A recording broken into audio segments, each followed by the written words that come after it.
Hello, yes! Greetings! Greetings and welcome to you, bravest citizens of our new world. I'm Toronto's greatest supervillain and evil genius, Dr. Terrawat. This is Islaya 3.1, and we are playing, once more, another game, D&D. This is Game 7! Yeah! Yeah! Yeah! And we are...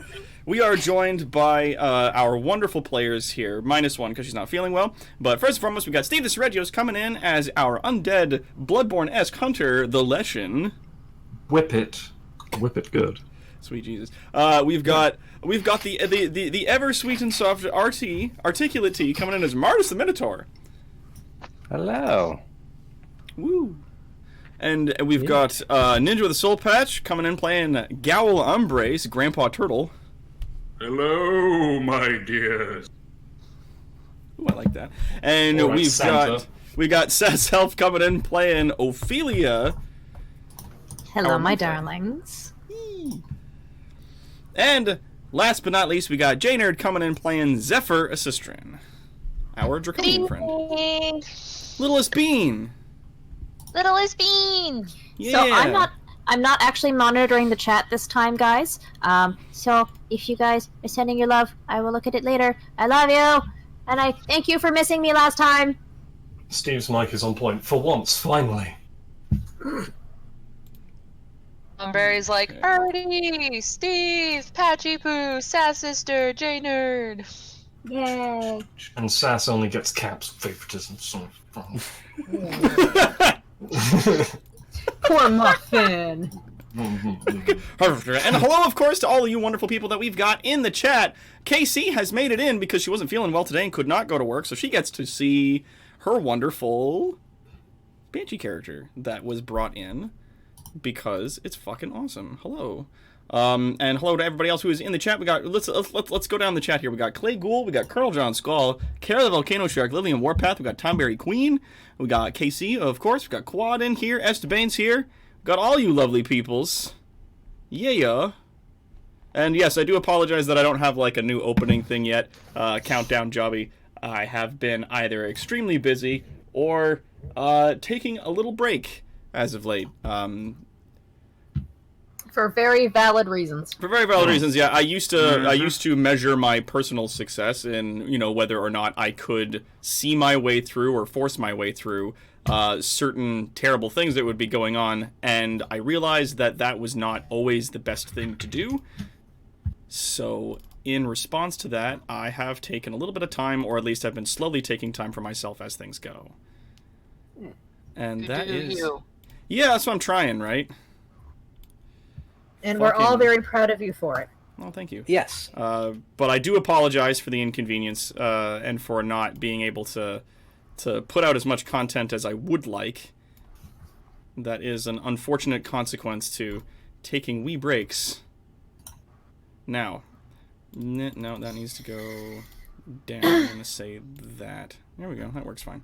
Cool. So, when we last left our intrepid heroes, they had just finished surviving the onslaught of KC the Banshee. Oh, did I go check my Discord as the test you asked me to do for the session? What? Yes. Perfect. Excellent. Okay, thank you, KC. It's a special thing. So. Oh. So yes, we were in the ghost town, as you guys can see here in the picture. There was a lot of ghosts, spooky ghosts that started to sort of melt and meld out of the walls and come at everybody and be real spooks and scare everybody like old beans. And they ran into the big church and they had just a great big throwdown with the Banshee that was sort of matriarch to what was remaining of this town. One of the other things that they discovered after calming the Banshee and sort of slaying a large curse-rotten greatwood tree that was growing in the middle of their temple was that the town, because of the terrible atrocities that had taken place there, had sort of become frozen in time, that even carrion birds would not find their way into this place, and that once all of the ghosts were corralled together and removed from the town sort of breathed a sigh of relief and in an accelerated fashion sort of decayed and dissolved into the ground, leaving very few traces that it was there. So now, Ghosts. you guys are standing on the edge of the woods, seeing this massive ruin, and you have with you about 200 ghosts, plus a banshee. It's the Goof Troop. It's a good show. Doc, may I interject a thing that we had talked about a few weeks Yes, ago? please. So as the group is standing at the edge of the wood, and they see the rest of the church kind of collapse in on itself, anyone who has good enough hearing would hear kind of a faint, ah! Oh no, we did mention that, yes. that you had gotten stuck outside the church and started climbing the church because the ghosts were surrounding the building, and then the church collapsed when everything decided to dissolve all of a sudden. We hadn't told the audience. I was trying to play it out. No, we did. We did? Yeah. When did we tell the audience? Because this was only decided after I'd listened to the episode. The next stream that you were on. We haven't had a game since. No, the next stream that you were on. Oh, when you never mind. co-hosted with me. Yes. My life is an endless series of misadventures. I apologize. That is okay. Do not worry about it. I am somewhat in the same boat. But yeah, so you see now that as the town has sort of dissolved and decayed into nothingness, you are left standing there with just a great big pile of ghosts. And actually, Ophelia, you feel a mild pulsing from your satchel. She would look in her side bag, and is it a icy blue pulse? It is the orb. It is the orb. I would take it out of my pouch and kind of use it to light my way until I reach the rest of the group by the trees. As you get to them, you can sort of feel from the orb inside your mind. You can feel a voice. Report. Okay, so she would grab it in her hands, and when she got to the rest of the group, she would focus on it and kind of allow the image of the king to kind of emerge from it like we had before in the cave, so we could talk with everyone. Yeah, so as you hold out the orb, the sort of like a holographic projection almost comes up, and sort of towering above everybody is the visage of the king. The large pale blue skull with a crown made of blue fire sort of flitting above it, kind of gazes down at the large collection of ghosts that is present with the rest of the party, the piercing blue flames in his eyes sort of narrowing as he gazes down at everyone. My king, we have managed to release the town from the hold that was on it, keeping it trapped in time. Those you see here seek refuge in Autometh. Excellent. Masterfully done. Bring them to me, to my keep directly. We will see that they are spread around, placed within our community, and homes are given to them. At once. He nods, and the visage of him shrinks down and vanishes within the orb. KC then turns to the person who's standing next to KC. I would can assume it would have been Siaces, because they got real buddy. They did. So Casey immediately turns over to Siaces and just... You did not tell me. You did not tell me he was so handsome. This is by request of Casey. Yeah, of course it was.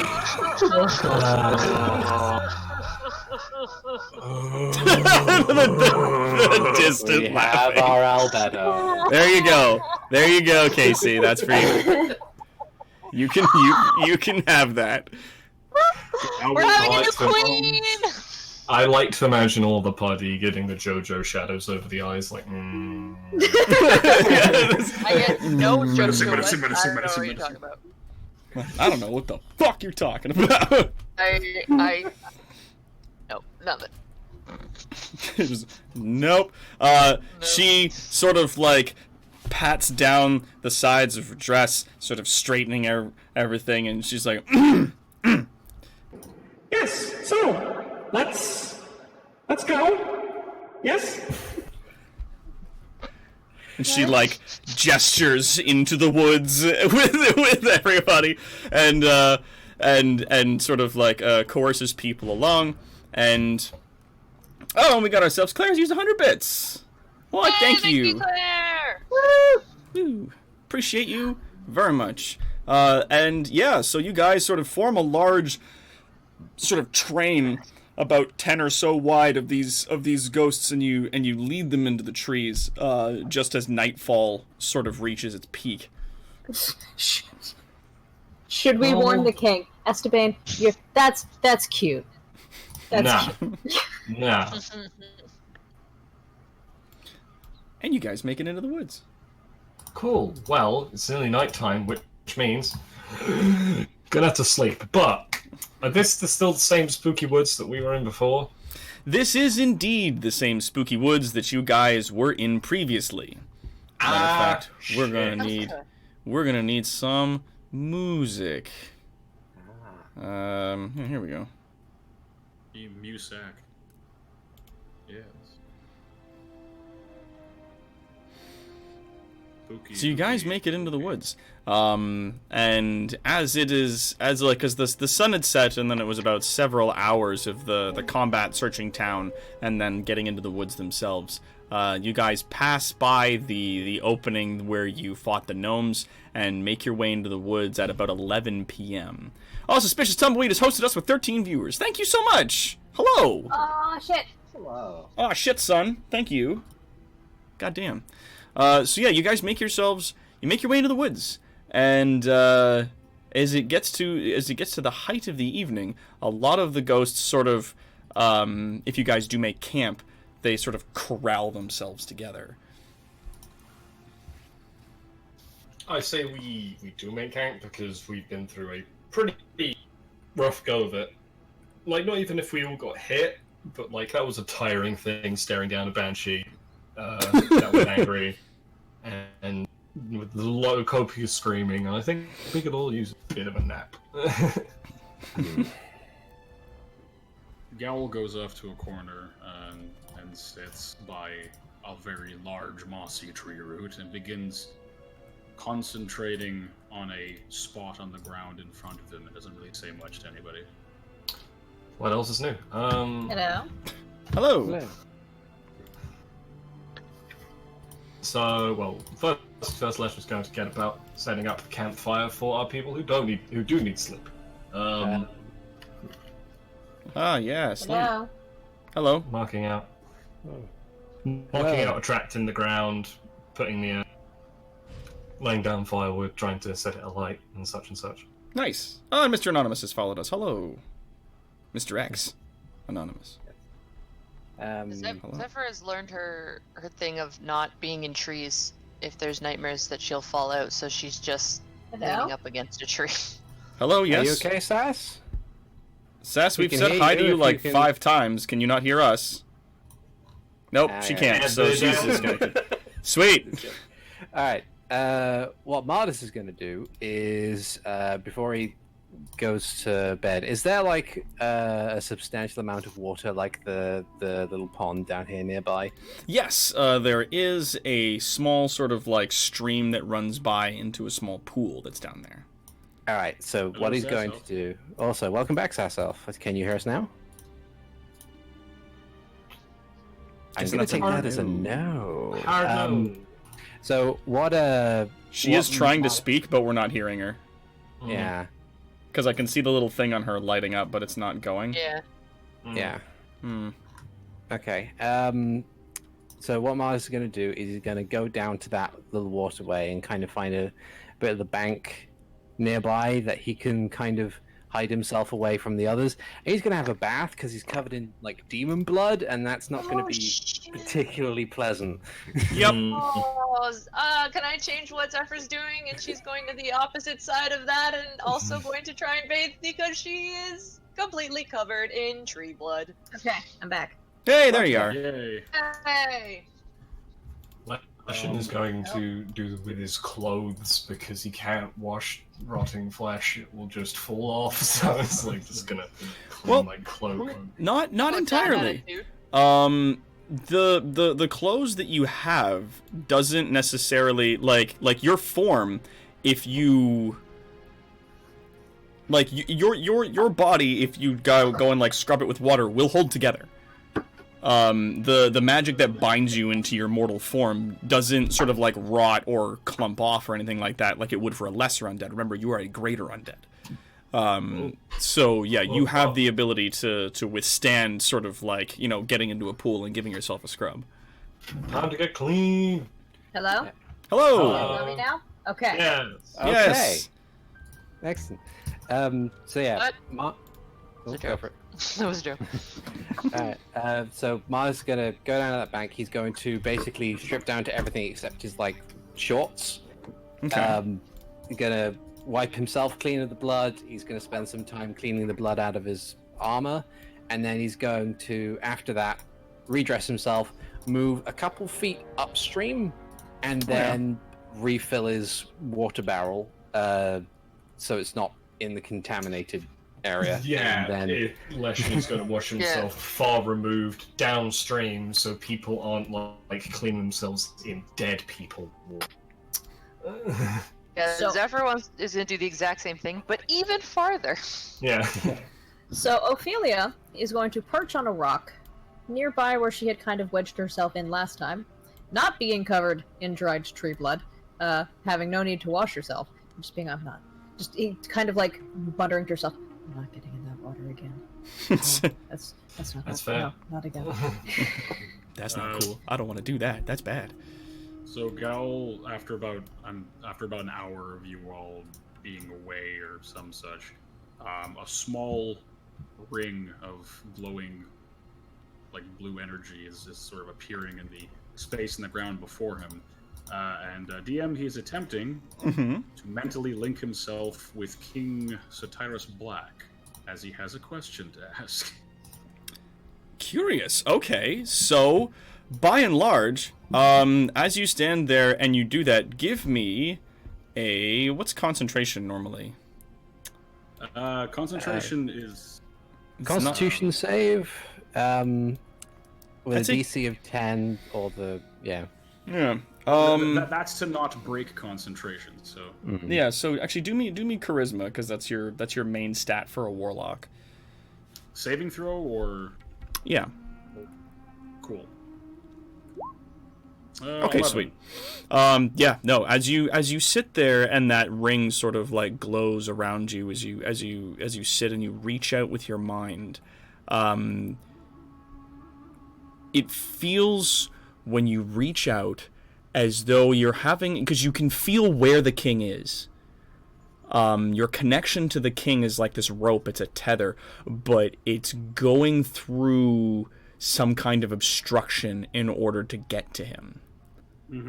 As a matter of fact, you can feel two separate obstructions on the way there. At first, there's sort of this like, it's like pushing your way through like thick black wet curtains. It's just this mush that's there, and then there's a door, and it's open.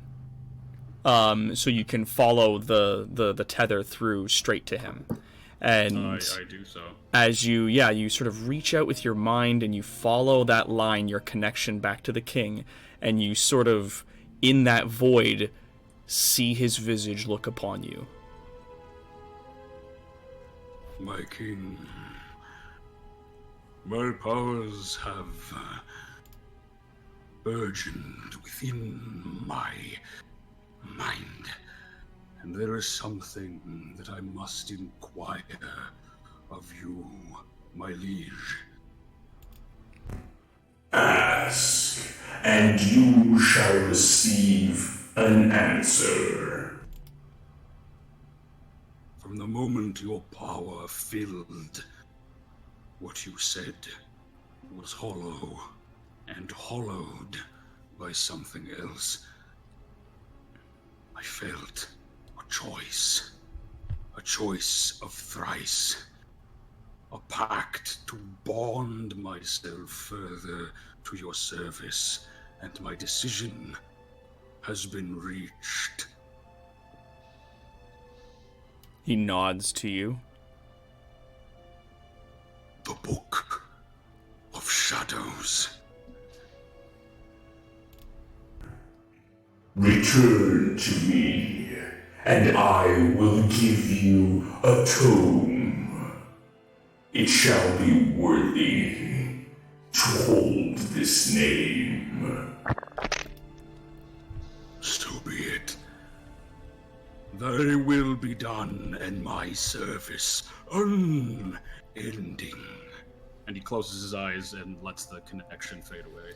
You feel that, like, as you're letting go, the visage of the king sort of drifts away from you swiftly as you pull backwards along that line to yourself again. And the circle of energy around him goes away. He kind of just blinks a few times and finally gets up off the ground.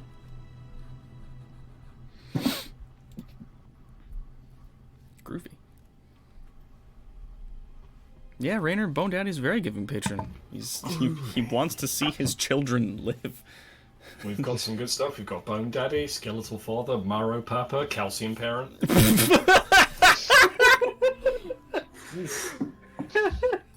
I think Calcium Uncle could go to the mustachioed skeleton. Yes. Benjamin Hyde. I say, Calcium. Have you been drinking your milk? Just Femur Father. Oh, God. There you go. Femur Father. Oh, Esteban, it's wonderful. Corpse genital. Or whatever that is in French accent.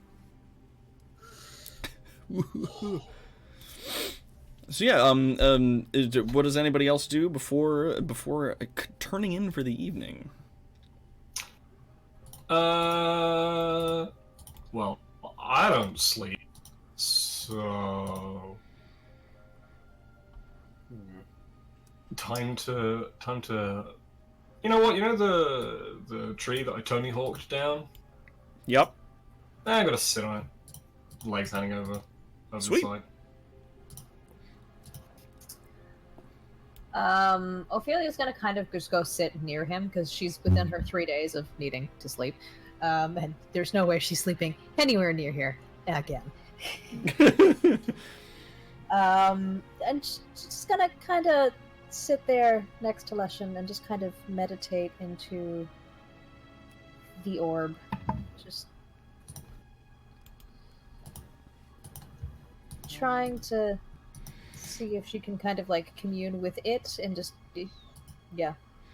As you sit with it in your hands, and you meditate with the orb sort of in your lap, and you feel the king's gaze upon you, like it is a present feeling that you experience.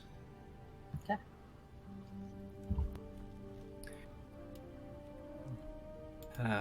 Is there kind of a feeling with it or just a look? It's if you're sort of digging to see if there's any emotions in that attachment, you do kind of get a feeling with it as you sort of hold on to it, and you sort of like you feel that gaze and you turn your attention to that gaze. The feeling you get is something of, it's hard to explain, like it's curiosity and concern. Okay. Yeah. Okay.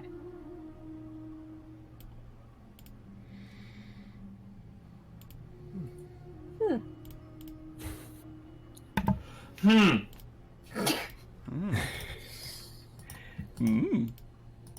Alright, well, Mars doesn't really have anything to do, or specific to do. He's just going to find a comfortable spot to lie down in, like on his side or on his front.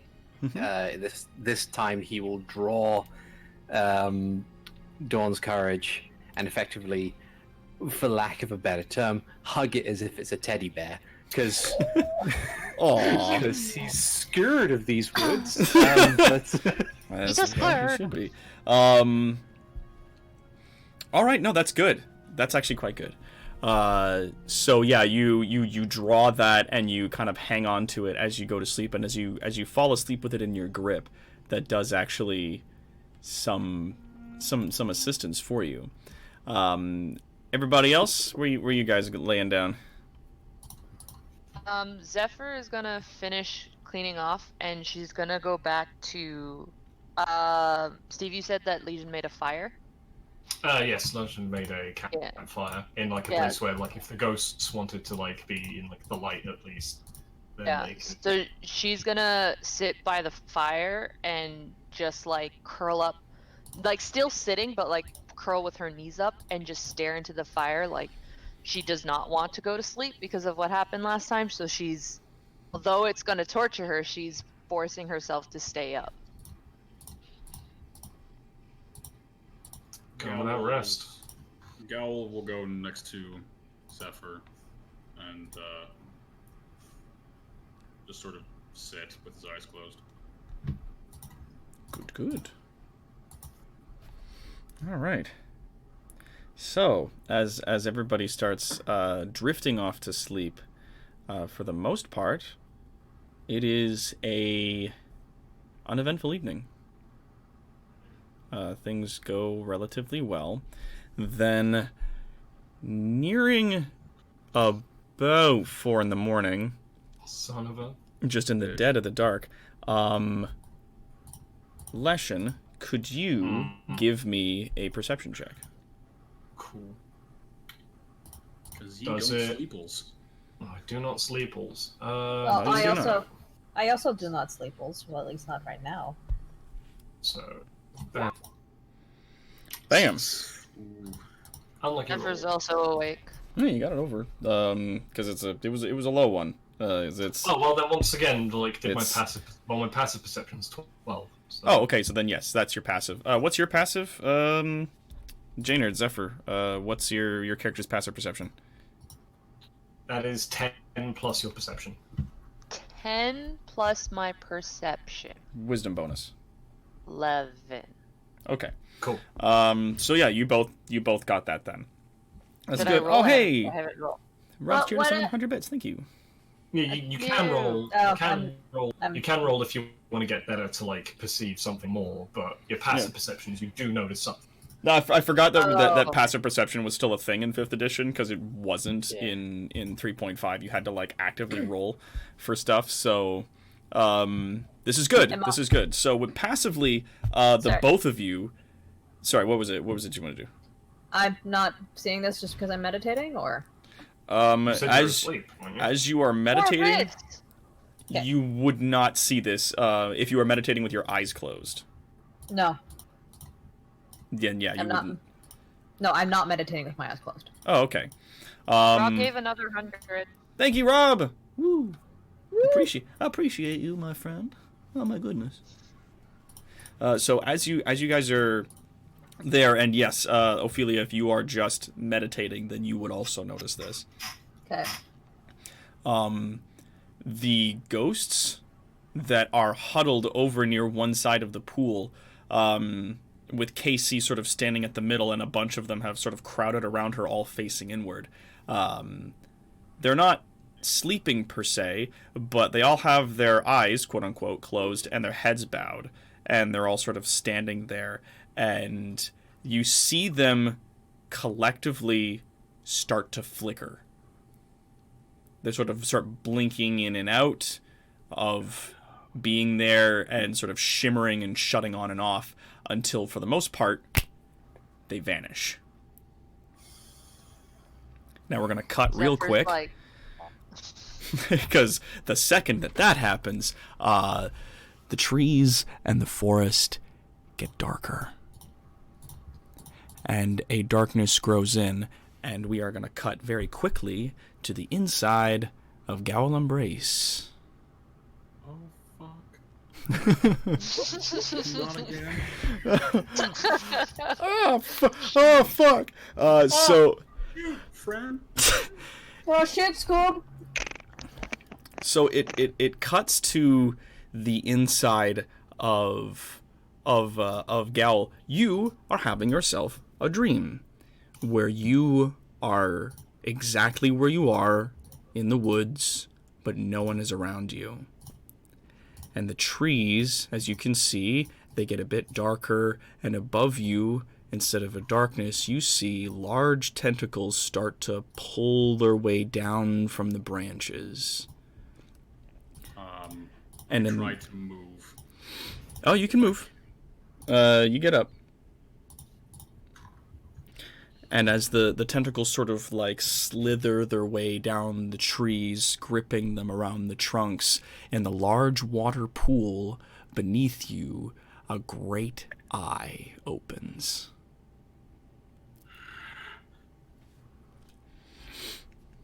You're not here. This is not real. For a brief moment, you feel your consciousness yanked forwards towards the pool, and you find yourself in sort of a void, staring at a great eye.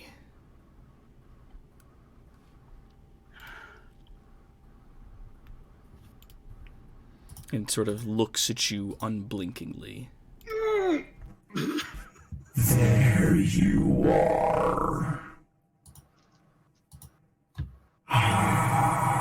Gowl. You are not that easy to locate.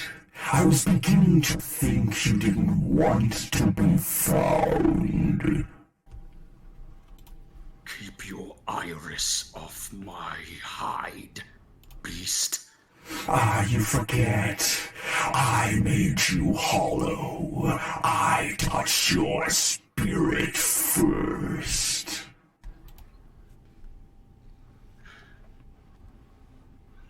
You're not here. You cannot be here. You're so close, just beyond my reach, just outside. But I can still see you. I will enjoy plucking that wretched eyeball from your skull. I enjoy seeing... Wait. Suddenly you feel, or at least that you notice, in the darkness, in the void, you're glowing. A very faint blue. You see, there is benefit to seconds, for now someone watches me as you try. They cannot keep you safe forever. I fire Eldritch Blast at this guy. I just shot my hand forward. Yeah, you shoot your hand forward and you launch this fucking eldritch ass blast straight into his fucking eye. And it catches him right in the center of the iris, and he shrieks in pain. How dare you! You impudent little thing! And yet here you stand. What are you, if I can but harm a god? No, a slithering mass. And when I find you, and I will find you, you best run to that hole you crawled from. Big talk coming from a pawn. You... Wait. And then behind you, you feel a presence. Oh shit. Jesus? Dad's come to pick him up from school. Jesus. as you feel a great blue light sort of swell behind you, you look over your shoulder and you see the visage of the king staring over.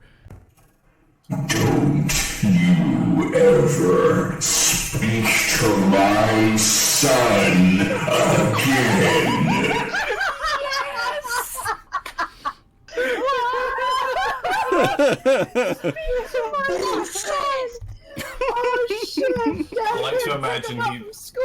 I like to imagine he draws a giant necromantic slipper ready to slap. Takes out the shotgun.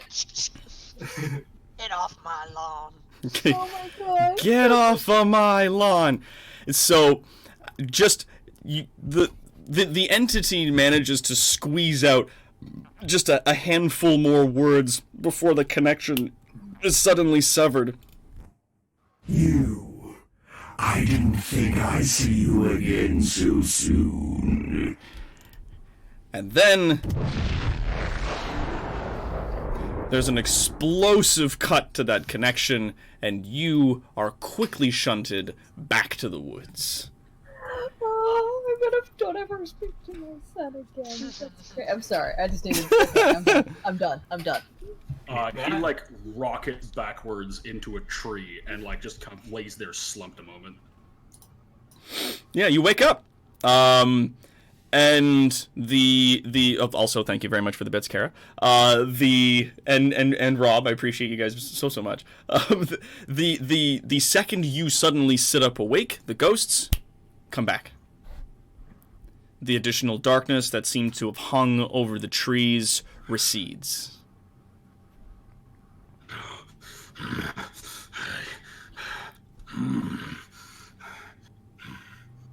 But because he's sitting beside Zephyr, Zephyr's like half asleep, and she just watched the ghost fade away, and she's like, "Wait, what?" And then he wakes up, and she's like, "What? What? Shit! Shit, what?" Damn it! What? I hate these woods so much. Can't be here. It's impossible. He just gets up and just walks over to a tree and just keeps shaking his head. Owl, are you okay? Fine. I'm fine. Go back to sleep, my dear. Easier said than done. I will take a small walk, and I'll be around the periphery. Ophelia just kind of, from her spot next to Leshen, her eyes snap to the ghosts, concerned that they might be having a nightmare, which could be concerning, and then with Gal shooting back, snaps to him, and listening to him say that, stares at him with open concern. A bit. Leshen's gonna hop down and I'm going to follow. Gal.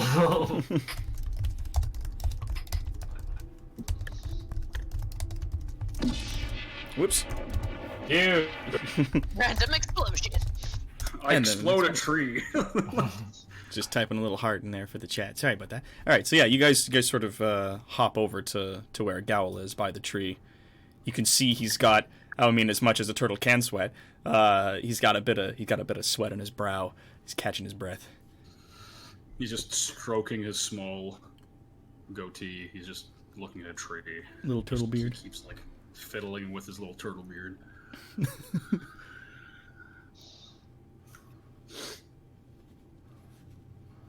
Kind of looks over his shoulder. Is anyone looking at him? Everyone Straight saw. up. Everyone saw. Everyone knows. Everyone's looking at him. Everyone except Mars, who's Fell asleep. Martis, because he went to sleep just hugging that hammer, was actually spared any influence from this scenario. I to imagine the hammer like softly says lullabies in the king's voice. God. I dream a dream now.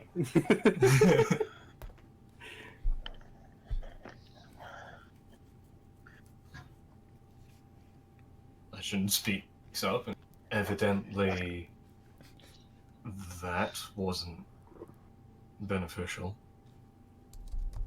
Evidently, it's nothing. Dreams can't harm anyone.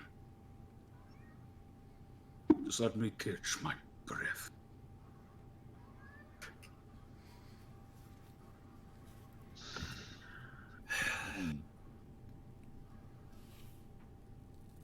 Ashen walks off and waves over his shoulder, like, at least sleep properly.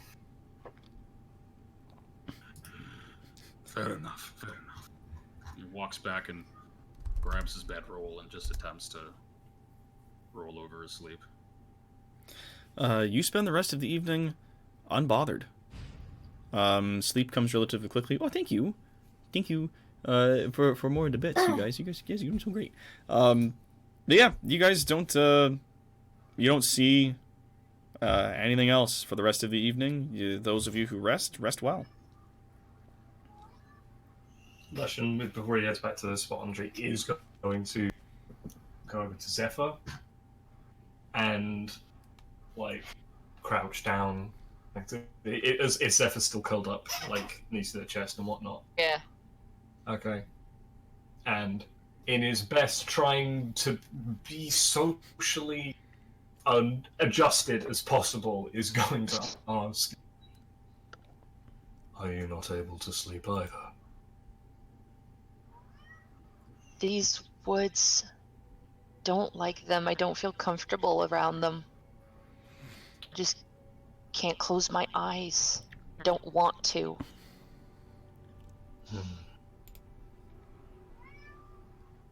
Well, the last time we were here, we all suffered visions like that.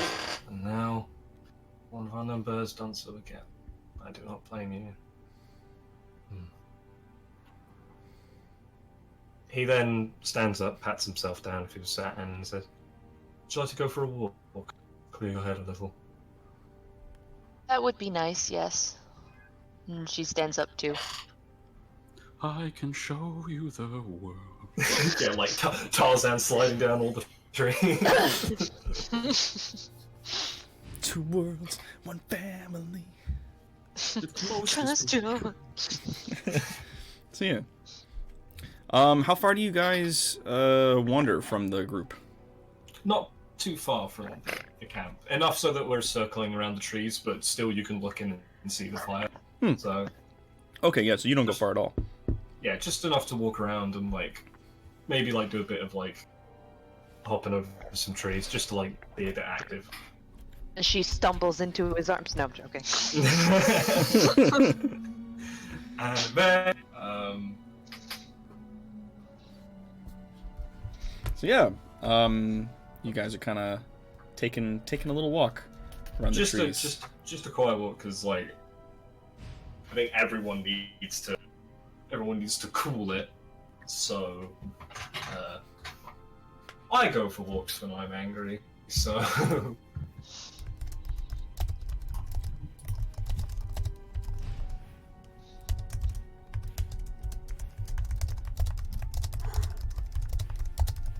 That's me and Zephyr. Yeah. Ophelia, do you get up to anything else for the rest of the evening? So what's Gal doing after his little chat with Leshen? I'm rolled over in my bedroll, just staring at a tree. Or facing a tree, rather. Not sure if my eyes are open. She would get up from her little rock outcropping that she was sitting on and just kind of go sit over near Gal, somewhere within his line of sight that he could see her from where he's sitting, but not necessarily sitting between him and this tree he's trying to kill with his eyes. And just kind of giving him a knowing look, but otherwise staying quiet and not disturbing him should he not wish to be disturbed. He says in deep speech, Yes. Well, something obviously happened.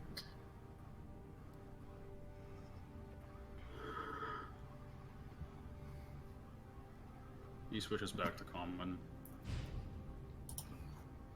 Oh, she responded back to him in deep speech, FYI. Oh, then he'll keep talking in guttural. Yes, it is merely thoughts, dreams. These woods are rife with old magic. Thoughts that had you rocketing across a clearing and muttering that someone should not be here. I don't believe those are just dreams.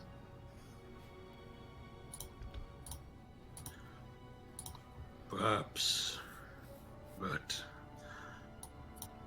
quite frankly, I do not know what to believe.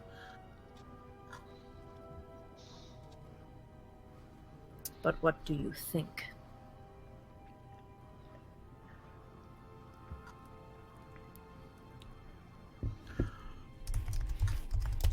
Thinking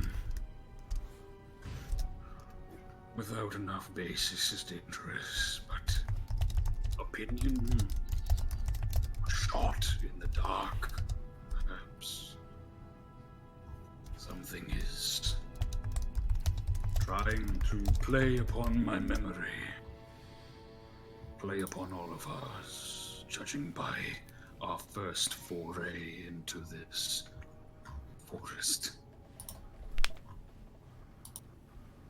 I hope it is nothing more than that.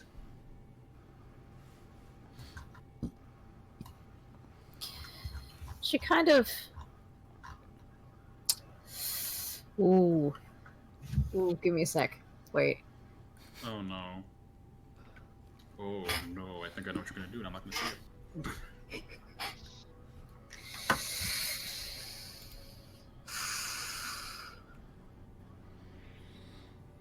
Give me 1 second, I'm reading something. Mm-hmm. I'm gonna pull it up too, because I think I know.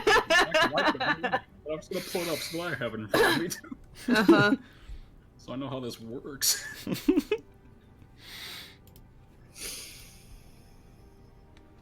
Okay, so this is what I'm gonna do. Don't bother pulling it up, it's fine. She kind of stares at you a little deeper. And almost as if without even being aware of it herself, she's trying to figure out what it is that you're hiding. And it's almost as if she's mentally, like, literally reaching out, like, extending herself. From your side, you would kind of feel a bit of pressure. But all of a sudden, it stops and he pulls back. His eyelid twitches a bit and just kind of cocks his head at you. And she kind of cocks her head back in response.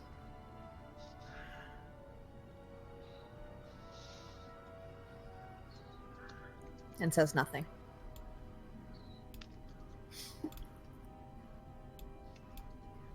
Sit there if you wish, but unfortunately, this wretched shell I call a body requires rest. I shall see you come the dawn's light. And he just closes his eyes.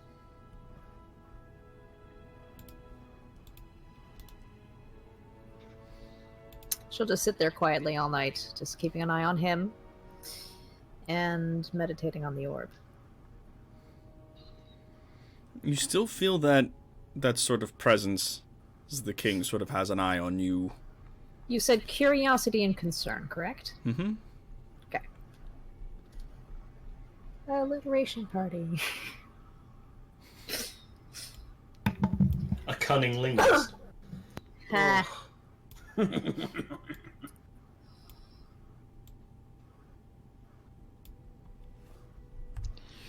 All right, and for the remainder of the evening, things are more or less relatively uneventful.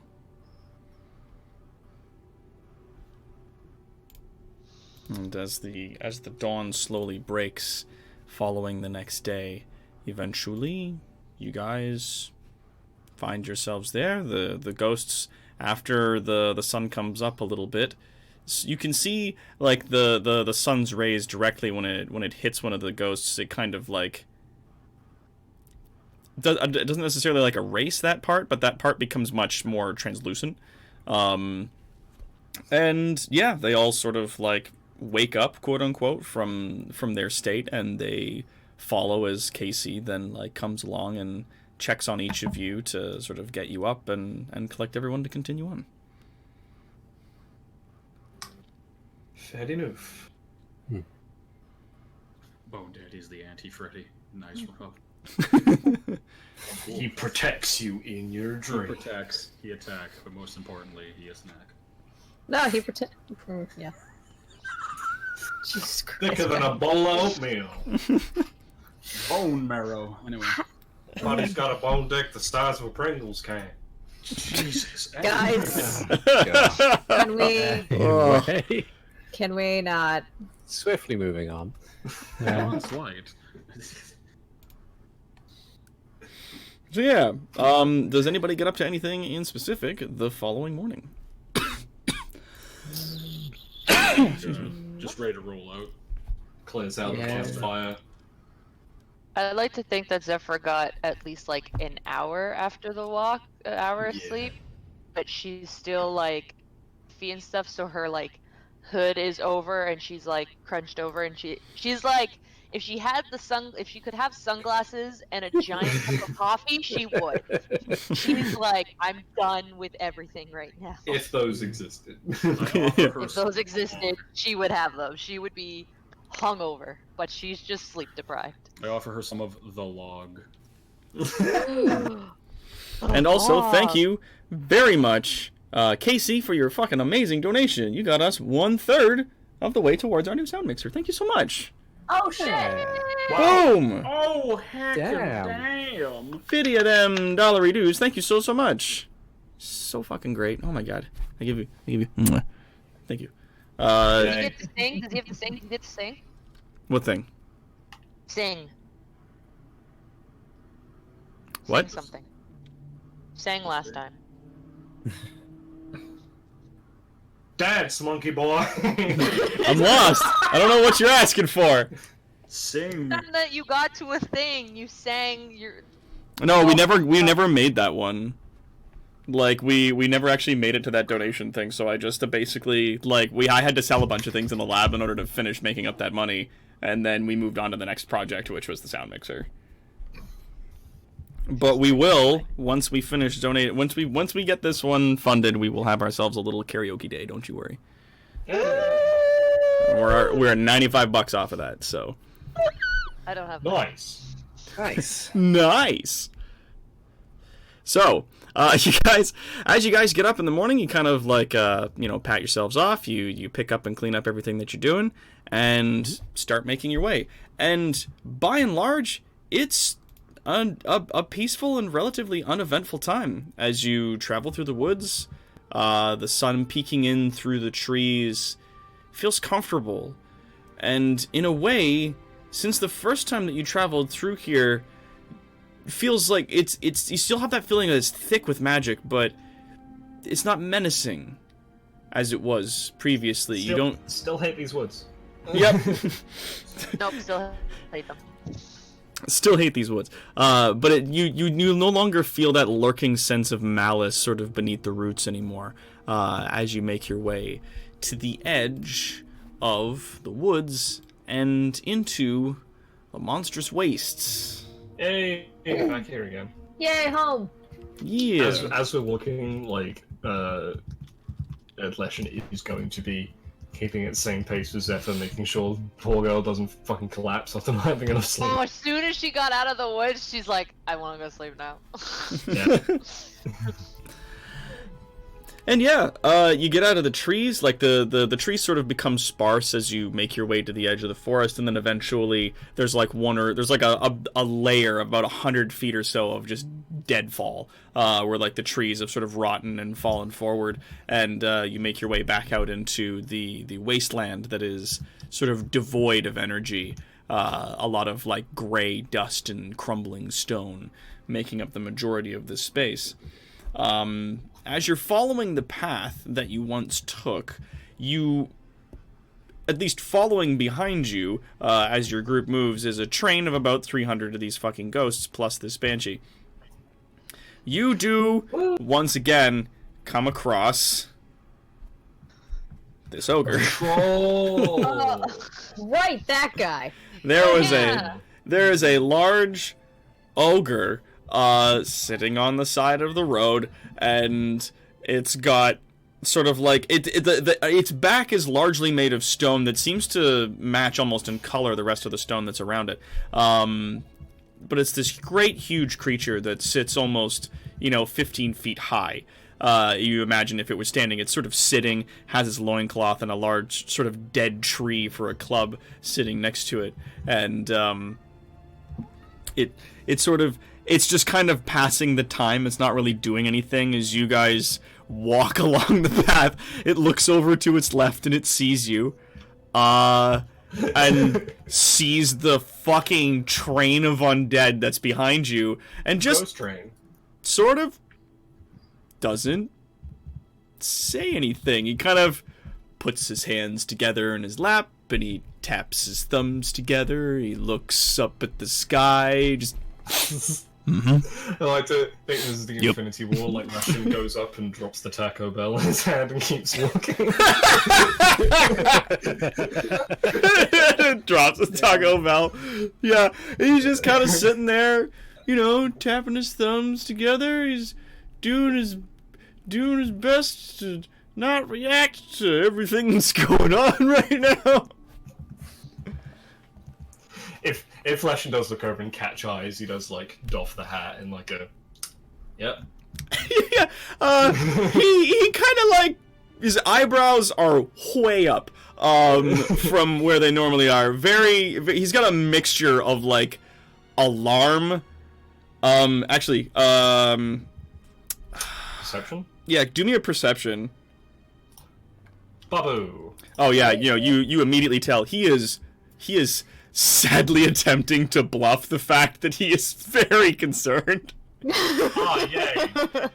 And he's not doing a good job. So he's kind of like tapping his thumbs, and as you like sort of tip your hat to him, he's just like nods, like yep, yep. And he's just kind of looking around, looking up at the sky, kind of like, no, nothing weird's happening here, nope. And you slowly kind of make your way past him, and he just kind of continues sitting there, kind of nodding to each of you. If any of you make eye contact with them, just like, yep, yep. Like, does anyone speak to him as you guys go by? So he's like confused, like worried about the ghosts and stuff, right? Yeah. So I like to think that because she's so out of it and stuff, she's like right now she's almost a completely different person because she's so tired that she's just like, they're with us, don't bother, we're fine. She just keeps walking. Yeah, you're. Yes. You say that, and he just like nods a bunch more, like, yep, yep. Nothing sus going on here. Yep. Nope. Yep, it's fine. As you were. Yeah, just kind of like, if I don't move and I don't act like it's a thing, then maybe they won't kill me. The beautiful thing is that, like, if we had woken him up the first time we walked past him, he might have been initially aggro because there was just like 6 of us, and now we have the goof troop, and he's like, nah, I ain't fucking with that. So with that said, as I kind of like as Ophelia's kind of holding up the end of the train, as we walk past, she'll just kind of use message and just be like, "Hope you had a good nap." Oh. Oh. You bitch. You see, his face turns like a small shade paler than it was previously, and his eyes widen as he just stares at you. He completely drops any attempt at not being upset by what's happening.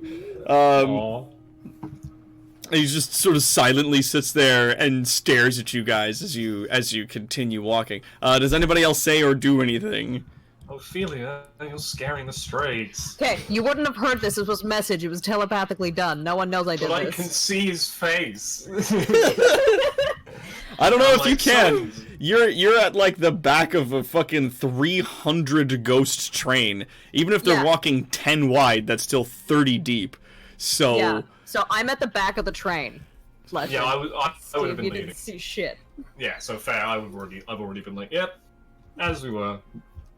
does anyone hand him tacos? No. Oh, A good old please. turtle stare. I was about to say, Mardus is the one that goes over, reaches in a pocket, pulls out a bit of granola, and looks on. But Mardus is largely confused this morning because he had like a full night's sleep, so he woke up and everybody's really on edge. He's like, I'm just gonna leave that. I don't want to bring it up because that'll just exacerbate the problem, and I don't want to do it. I'm just gonna be quiet. Yeah. So yeah, you guys keep walking. You make it past the ogre with no incident. And he just kind of watches you all go. Ophelia, do me a perception. Yes. Perception. Oh, sweet. Do nothing. You got over 15. No, that's perfect. As you guys are kind of like making your way into the distance, kind of going off and up over the hill, you look back and you see he waves at you. And she'll just turn around and just wave back. Yeah, no, you just like way in the distance. You just kind of like, you know that one gif of the bear just like flopping his hand up and down at people in the car, and he's just like, okay, bye, like in the distance. So she'll wave back and just kind of like, chuckle to herself under her breath. And yeah, Mwahaha. you guys make your ways back to the gates of Autometh. In the distance, that tall sort of mountainous thing eventually brings you back to a large pair of stone gates that is slightly ajar, and waiting at the gates, wouldn't you know, Shit. it's, yeah. Team Uncle. it's everybody's favorite bone uncle. It's Benjamin Hyde. Yeah! Hey there, boys! Oh, hell yeah, Benji. Fucking smash cut to like the crowd reaction for like Banjo Kazooie being announced for Smash.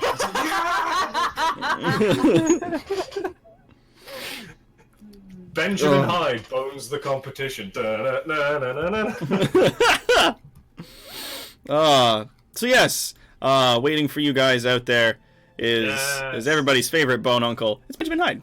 And he kind of like waves to you guys as you guys make your way up, and he as you sort of make your way up to like conversational distance with him, he takes off his top hat and he bows very deeply to everybody who is present. Yes, welcome. And he bows and he twirls his hat, places it back on top of his head. So wonderful to see you all man again. who would like bow 300 times for each of the ghosts. He would. And he Yes, like very good. Nice to meet you. Yes, very oh good. Yes. yes, quite good. And he like brings up his hand and he's just like, it is wonderful to see you are all alive and well, and undestroyed, and you have brought home with you more citizens to our great kingdom. And he like gestures to the ghosts behind you. Benjamin, I do believe that a good number of them are no longer still alive. You may want to watch your words. Well, the undead are still living, in a sense. Just not in the traditional facet. If you don't think I'm alive, I think my shoes might have something different to say about that. And he does a little like tap tap tap, little Wow. like a I know that Really? we're like Just- a miniature jig, just a little like cha cha cha, and then stands up again. Zephyr like starts snickering. Election's gonna hit him with a hard Benjamin, open up the doors. and Ophelia just standing there completely deadpan, just being like, Benjamin, open the fucking door.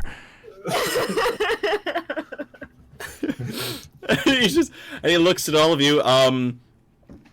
Casey, sort of at the front of all of the ghosts, waves to him very politely, and he returns the gesture, and then turns to the doors, and he goes, right, in we get! And he trots in, as one of the large stone doors is, as always, slightly ajar.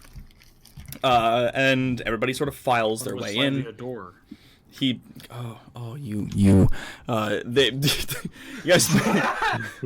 guys make your way in, and he leads you down that same sort of like series of catacombs, like it's, there's a left, there's a right, and then another right, and then a left, and it kind of goes, and then there's just an end to the tunnel.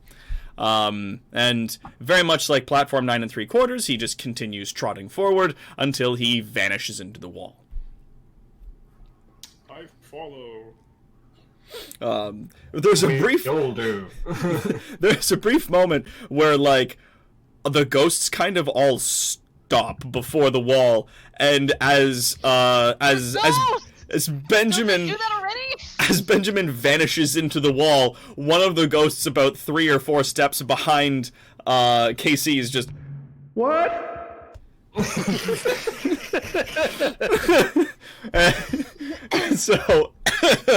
And so like the next of you then walks through, and there's like a pause, and KC sort of like reaches out a hand and sort of walks through the wall and disappears, and the ghosts start to follow. Like they just, okay, well, she went through, let's go, and they all just start funneling in. Someone peers ahead through. It's not as weird as you think. Midas is gonna wait until every ghost has gotten through the wall before he goes in himself. Excellent. So you're gonna be pretty much holding up the train then with Ophelia, yes? By this point, having talked to Benjamin, I've kind of gotten back to the front. Okay. Because she's just like, okay, let's go, come on. Benjamin, open the fucking door. And yeah, you all make your way in, and just as before, it leads to this sort of dark under chamber that's in the larger, what's the word I'm looking for? In the arena. And he leads you through the sort of the hallway that leads up and out of the place that leads back, of course, to Autometh proper. So he leads you out of the arena, heading north towards the actual Black City. So you guys are going from here up to here. So up at the front with Benjamin. I'm sure the king has told you he wishes the new citizens be brought to his keep directly. Well, he turns to you and he nods very excitedly and he goes, yes, of course. Now, all of their accommodations have already been set aside. There's a lovely new district that we are going to be moving them into so that they may be close to each other. But of course, they may still mingle and interact with the rest of the citizens of the Black City. I don't think you need to, adjunct with, his things as very exciting, because when is he not? He's always excited. He's oh, yes. It is. As we approach the gates of the city, Ophelia would pull up her hood deeper and make sure that her veil was in place so that all you can see, once again, is her eyes. And, yeah. Yeah. So, as you guys make it to the great big gates of the Black City, there's just seemingly on their own, there's a great snap and a creak sound as they swing open, welcoming you in. And right up the middle of the street, right up Main Street, through the market, towards the great Palace of Falling Leaves in the distance, you can see that a great number of citizens have actually made their way down to the street and stand on either side of it. And there is, more or less, a parade. Oh no. You guys... No. Our social anxious beans. That's right. And as you make your way in, there's a bunch of people, familiar faces that you guys all can see that are standing on the sides there. Like Jay, Zephyr notices that Getkik, her mother, more or less, is there. Martis, you see a lot of the goblins from the goblin burrows are all over there. Fibge is there. Goober is there with his frog on his head. You can see one or two other members of the sort of the hunt, Leshen. You can see them sort of positioned here and there. Ophelia, you can see under the protection of the city's guard, there's sort of a small collection of the other lithids that you were living with. They are also present. Literally while walking towards the keep, catching sight of that, Ophelia would literally stop in her tracks in surprise. Ooh. Well, I mean, yeah. I mean, you can stop briefly. There is sort of along either side. There is a line of the city's guards. They're sort of like making it so that the street is clear, so that you may come in straight from there to the thing. Saisis can see a few of the other people that she knows, of course, and Gowl, you see many of the members of the Great Root Tribe that are standing all along the sides, as well as your chieftain. He's also there. Chieftain Kool-Aid. Benjamin, why are so many people out in the streets? He turns to you and smiles as much as a skeleton could smile, and Which says, is a lot. Yeah, he just says, "You have the honor of being our first expedition to the surface, who has survived." And he continues forward, and you can see sort of, not necessarily on the rooftops, but on some balconies on both sides, there are some people who have drums. Oh, dear Oh. God, no. Oh, God. Martis at the back of this train is just like he sees us say, and as he walks, is just slowly trying to draw himself into a smaller and smaller and smaller target. It's just like. So yeah, there's people with like sort of like large wind instruments and drums. You see like orcs and trolls and other things playing these instruments as you're walking through the streets. And from some of these balconies and rooftops, goblins and orcs, undead and trolls, and many of the other citizens throw autumn leaves down upon you in celebration. Gowl does what like Starscream does in the Transformers movie with his coronation and zaps all the trumpets in a row. No. Can I try to see if I see Shaman anywhere? Shaman the troll, you do not see him. Actually, give me a perception. He busy. 13. You do not see him. He busy. Okay. As Leshen walks by the other hunters and like the members of the Black Watch, he salutes them all. They nod back to you respectfully. And one or two of the guards sort of break from the sides and take position in front of you and march you to the palace. Zephyr sees Getkik and she's like trying to sneak off. She's like, you're where my bed is. I'm gonna go to you. So she's like moving away from, like she's walking forward but to the side to try and get over to her. And be like, I'm coming. Take me home, please. As Ophelia, after she had kind of stopped in her tracks for like a good 3 seconds, seeing the other Illithids out on the street, how do they look? Like, what are they wearing? This is important. Do me a perception. The thing for this would be low. Actually, what's your passive perception? 12. Oh, then yeah, you'd see easily. That they look well. No, I meant like how deep are they in their hoods? Like, for the most part, they all have their hoods up. Actually, they all have their hoods up, each of them, every one of them. And they're wearing veils. Some. Okay. Good. Some of them? Yes. Some do not have veils on, but they do have their hoods up. Okay. So after stopping in her tracks for a good 3 seconds in utter shock and surprise, as she's walking by, she would message Unla and just be like, I will be stopping by the tower after I am done at the keep. It's nice to see you all out. I'm very confused. I will speak with you later. And you said this to Benjamin? No, to Unla. Oh, to Unla. She messages you back and lets you know that this was sanctioned by the city. That they were told that you would be returning and that they were requested to get their hoods and veils on and that they would be escorted out to the street where they may watch you enter. And receiving the message, she stops for another 2 seconds before she keeps going. Yeah. And you can tell that she's very excited by the tone that she has. Like she's so thrilled that you're here and that you're back and that you're successful and everything went so great and oh my god. So yeah, you guys get sort of let in through the city and you're. Does she not make it? Does Zephyr not make it? She's really trying.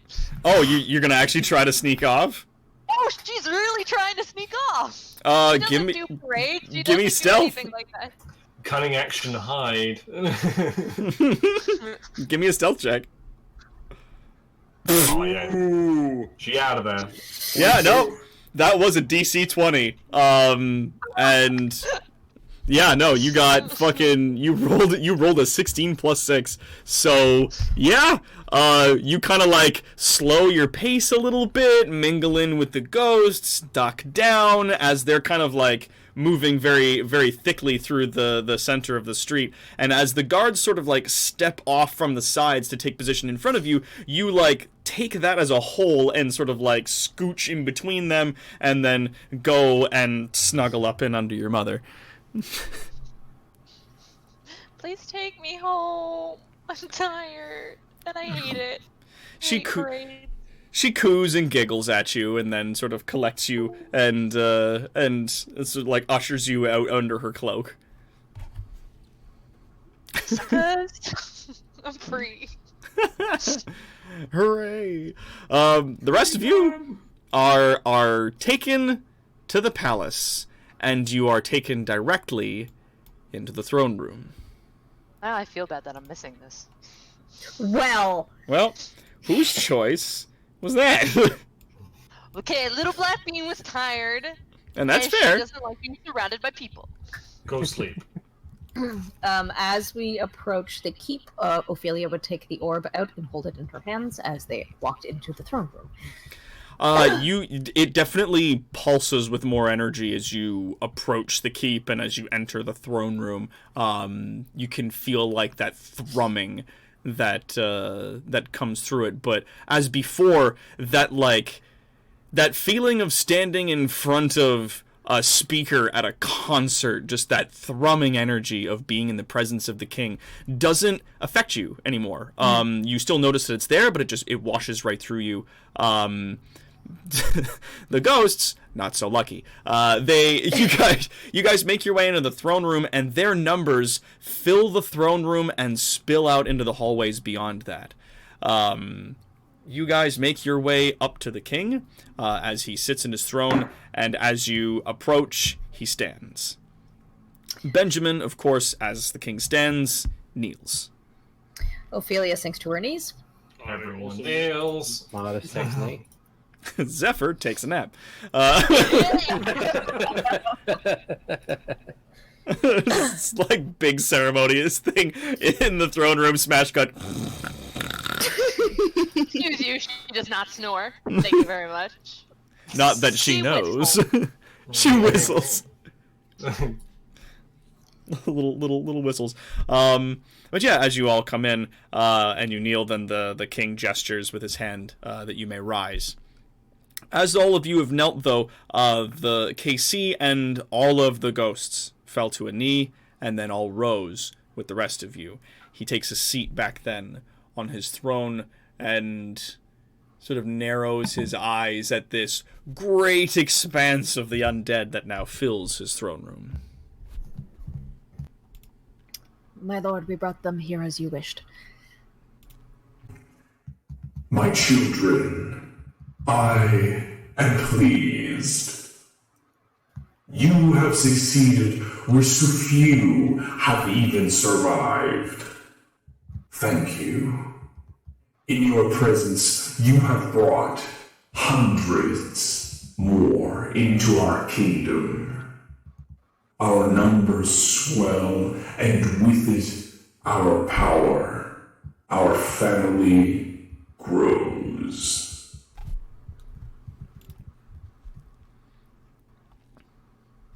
Poor Casey's just a sploosh. Yeah. If you look back, Casey stands speechless in the moment. She's just standing there wide-eyed.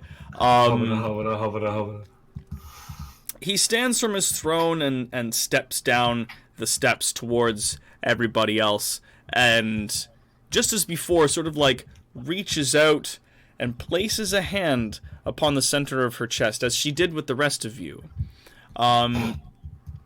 You can see there is this almost a wave of that connection. Then you see that like that small faint blue light that you all received, sort of that mark on your chest.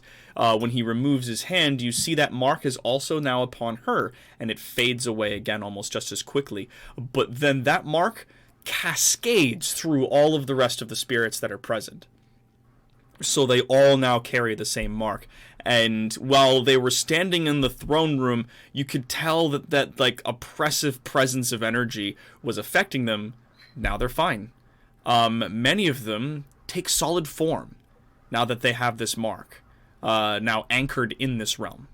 They sort of like feel their hands, and they rub their hands, and they sort of touch their faces and look between each other and kind of like, oh wow, yeah, like kind of taking in the fact that they possess physical form. Jesus Christ, Steve. Yeah, well, I'm saying what everyone else is thinking.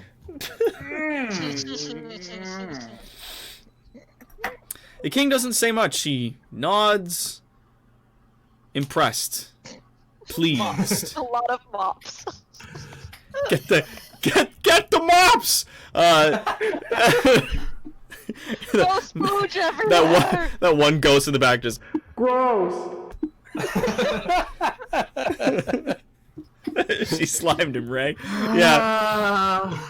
Anyway. So, anyways, but yeah, as the mark is granted, he like goes up and he like sits upon the throne again, and then addresses the spirits that are with you. Know now that this is your home. So long as you would like to continue existing upon this plane, you may manifest freely and without effort in my realm. What? Yeah. Wow. Yeah, that one goes. Oh, gee, thanks. But yeah, they all sort of like nod and bow in respect, and he raises his hand out to sort of gesture towards them and the door. Now go, make your homes, grow your families, and be at peace. Respectfully, they nod. Silently, they turn and leave.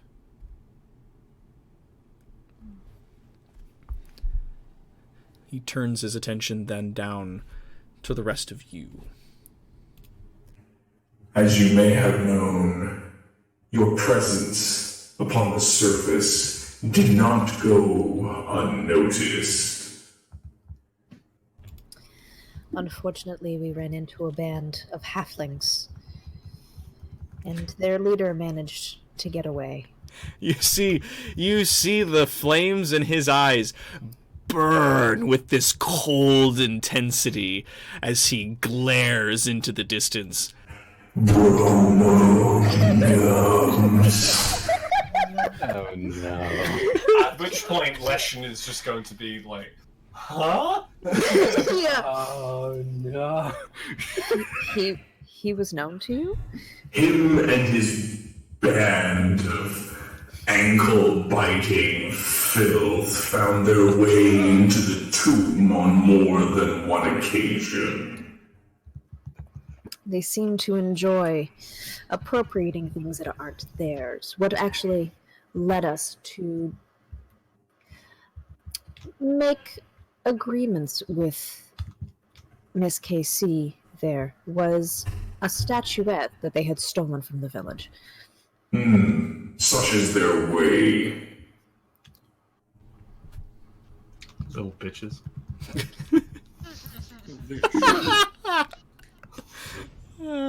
That fucker.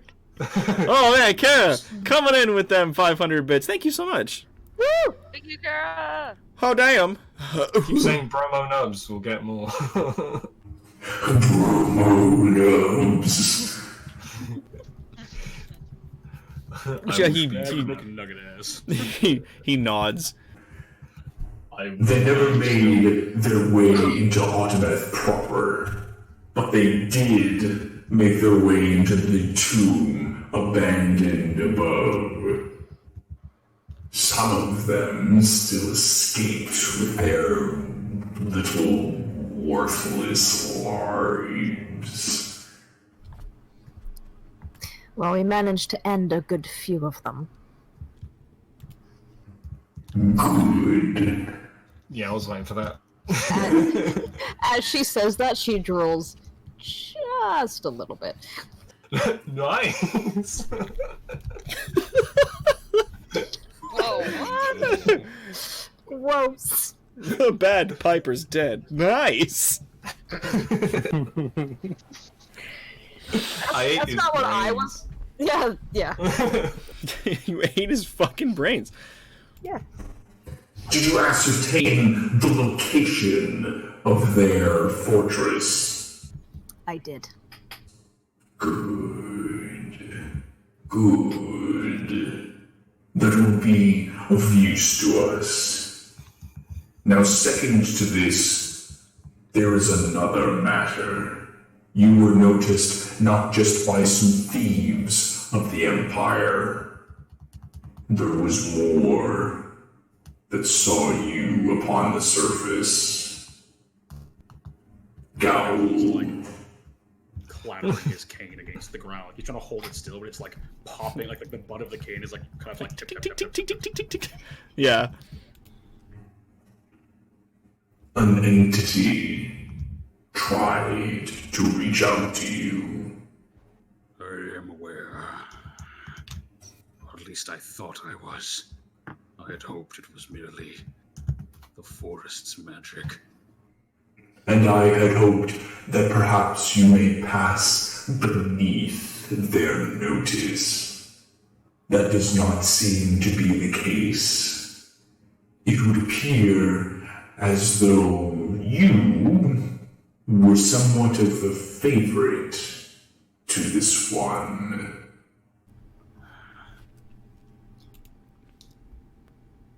That past is not something I wish to discuss so openly. Indeed, as you are now mine, he is no longer able to try to fill you with his influence, his madness. May it stay that way, my liege. It will. It will.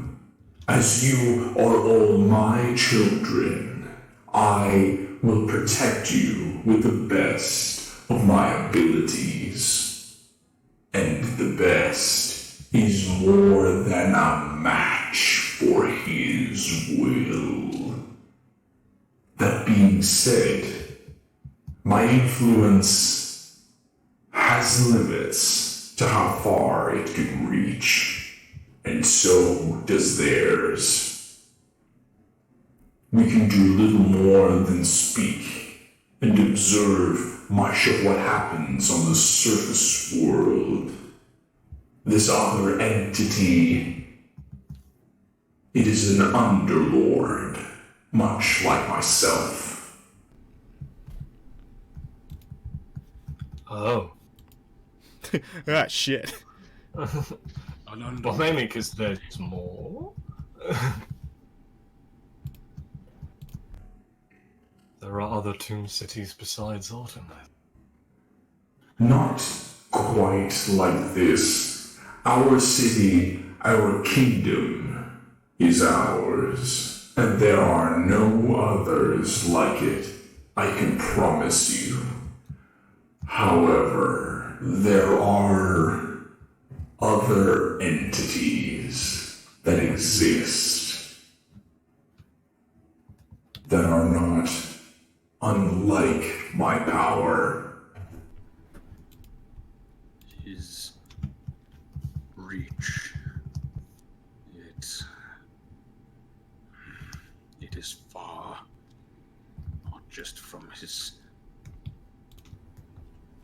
influence, but his powers abroad and others.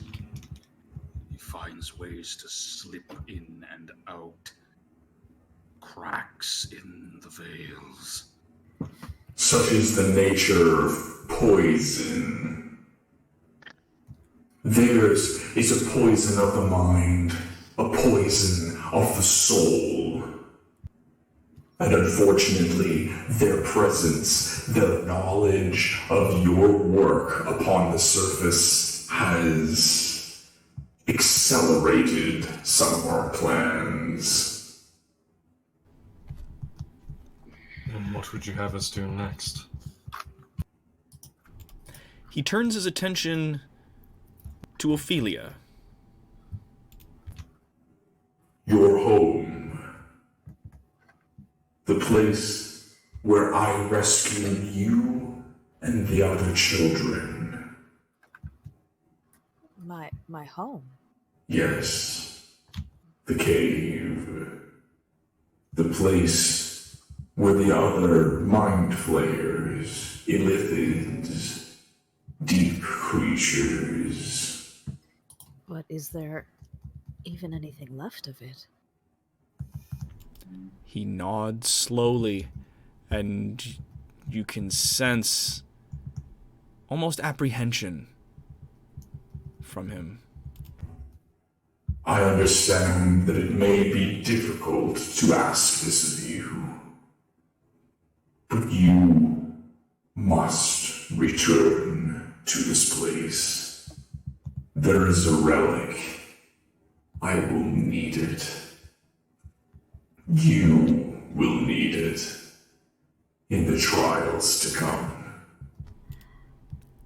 As he's speaking, Ophelia's hands start shaking ever so slightly, but by holding the orb, it's a little bit more evident. As he speaks of a relic, her hand kind of drops to a pocket on her robe, where she just puts her hand there, feeling what's inside it. That key. Well, you didn't have to tell everyone it was a key. Well, I know, but for the folks at home, I trust that the other players can do things like roleplay and not, metagame things that they don't know. What? But yeah, what? But yeah, no, you feel that key that you remember from home in your pocket, and the king sort of slowly nods. I know that it will be difficult, but understand that with each of you, you all carry my will into this place, and you will not go unprotected. I will be with you as much as I am able while you are on the surface. You are my children, and I, your king. I will not abandon you. So be it. We will be your eyes, and we shall do your will as you see needs to be done on the surface. My He She lord. nods looks- slowly. She looks like she's about to say more, but just stops. I bear a question, King Sotiris. Speak.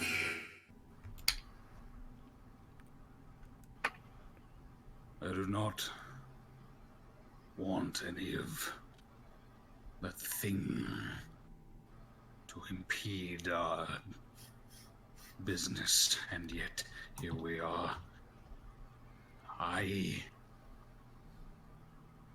do not know if it was still part of the vision, or if your will was truly there, but undoubtedly you saw, and it knew you. I seek its death. As do Is it I. possible? Is it possible? My son, it is possible. The death of any entities like myself, other underlords, is possible. In many cases, destroying us only severs our connection to this realm. Once destroyed, our consciousness is scattered to the void, thrown across the gaps between creation. But with the use of these relics from your home, And he looks to Ophelia. we may yet be able to ensure its destruction. That might. That's the reason the Empire. That's why I don't.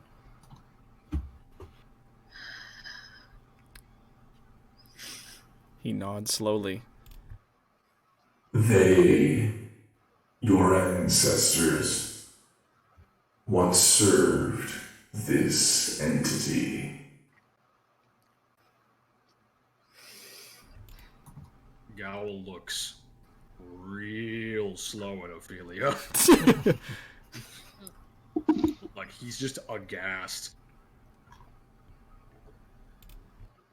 Many people of the deep worshipped its influence.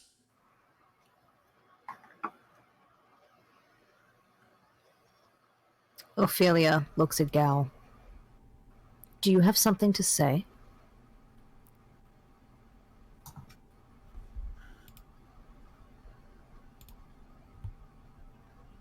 Do you know of what he speaks? Or were you too young? I was told only tales. Just tales.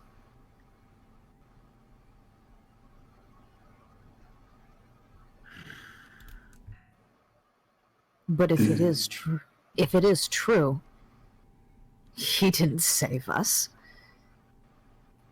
He didn't do anything. He doesn't save anyone.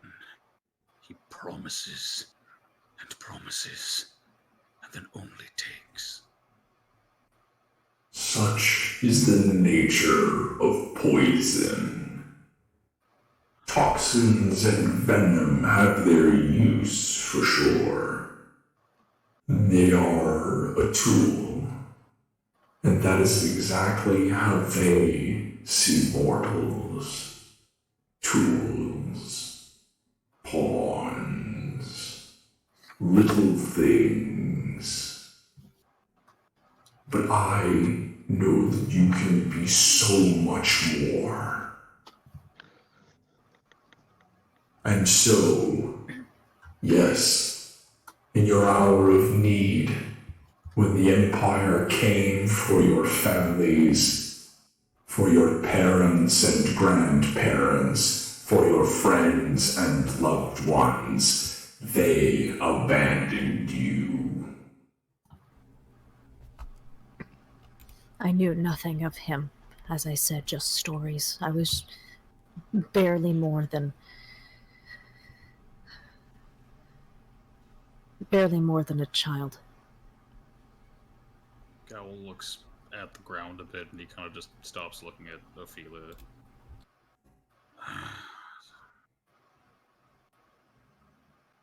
Do you wish to know? Do you wish to put a name to that wretched eye? A name I dared not speak for years, but I suppose all things are out of the bag now. Speak it.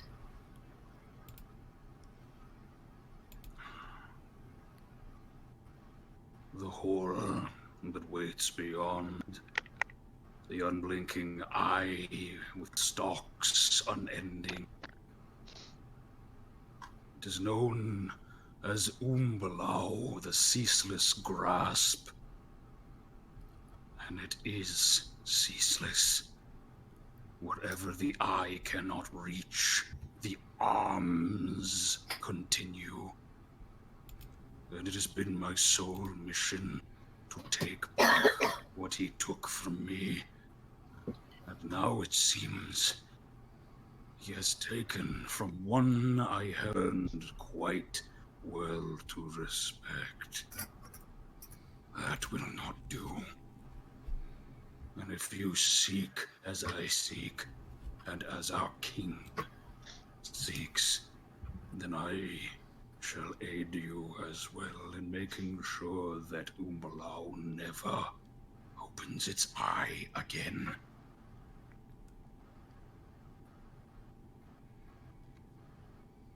Ophelia doesn't respond. She just puts her head down. He looks back to the king. It will take much more than us currently to scratch that thing. Time. We will need much time, my king.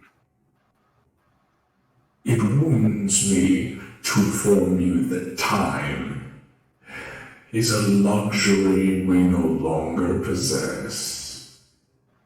Things have been put in motion. We are against a clock. There is not as much urgency as one might think. But we must move. Rest assured, if we wish to recover these relics from that temple, we must do so soon. They may be sending agents to do the same. Let them come. I would love to send a message to them with their heads. You see, as you mentioned that the crown and the fire in his eyes burn a little bit brighter. Yes, and so you will, my children. You will bring justice to this darkness. And such, we will have our revenge. As you are going to be working in a capacity with one another, I would recommend you take some time to perhaps know each other better, as much as you are comfortable. In that, do you, my children, have any more questions for me?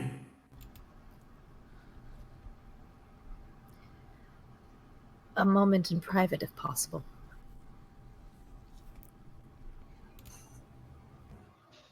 Do you wish to speak with me privately?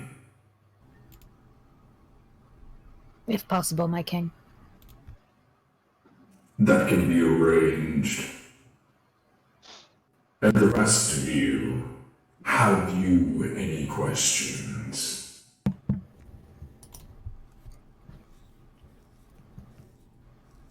None currently.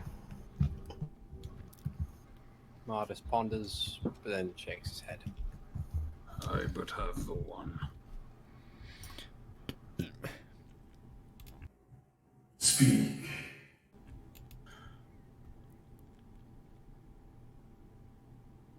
believe, though I would have wished to wait, the lack of the luxury of time, I wish to enter pact with you, my king, if I can bear the energy.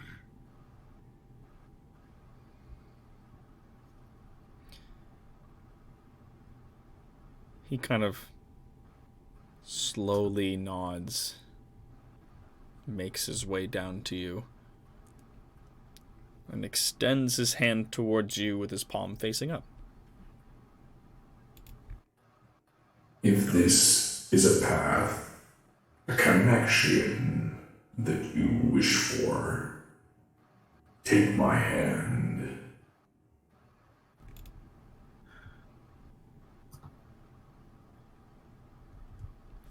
Of chain and blade, I move aside to the tome of intellect and shadow. I seek this. And he takes his hand. As you place your hand upon his, there is an eruption of energy that runs into you, and between your hands you feel an object form. It is a black tome. As you feel that sort of rush of energy come out from between you.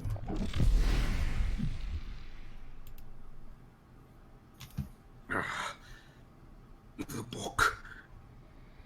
I have seen it in my mind, but this is something altogether different.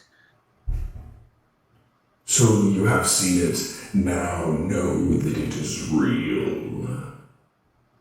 Carry with you my will. I shall abide by the pact of the tome. And there you go, there's your level 3, Pact of the Tome. Yeah! Yeah! It is, for all intents and purposes, a sleek black book. It has a small clasp on it, and as you run your hand over it, the clasp snaps open. And It's my memoirs. It's signed and everything. For the people home, Read my fan fiction.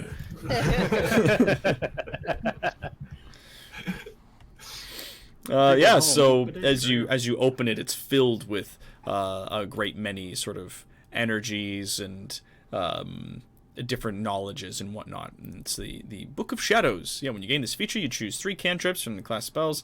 While the book is on your person, you can cast those cantrips at will. They don't count against your number of cantrips known.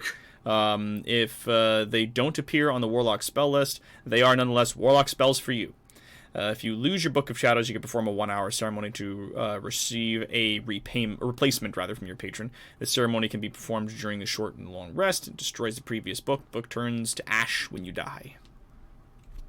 So it is a manifestation of his magical knowledge. yeah. Brain smarts. Behold, brain smarts. It's my brain book. it's my little noodles. He takes the book and he puts it in his scholar's pack. Excellent. Have any of you questions for me now? Marta shakes his head. Leshen shakes his head. All right. He then gestures towards the great door. Then go. Take a day to rest, revel, and resupply. We will see you again at the gates in 1 day. This group, Revel, has he met us? He then turns to Ophelia.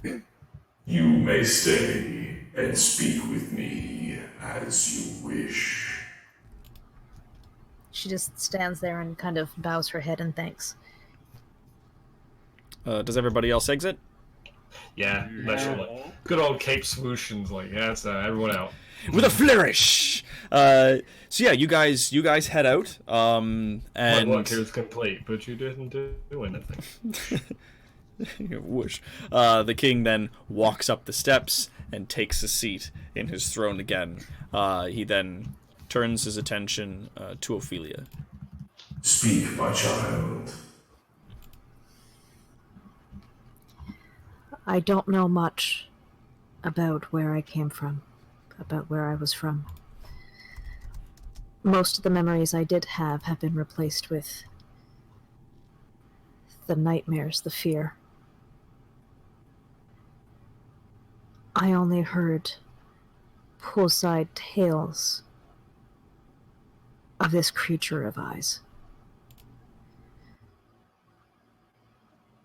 And remember the Empire breaking down our doors and burning. And the mental screams of... Was this why you were looking at me with such concern? Yes. I wanted not my children to be tormented from some creature, this poison that exists, this Underlord. He is unworthy of your worship, your people, and their lives. He was unworthy. He has none of my worship. He has none of it. Good, as he is undeserving. Or rather, They go by many names. Umlaut of the Ceaseless Grasp, that is one. I have also known it as Xelatoth, or Chaturga. It carries many titles, all of which I believe may be fake in some fashion or another. He shakes his head, almost frustrated.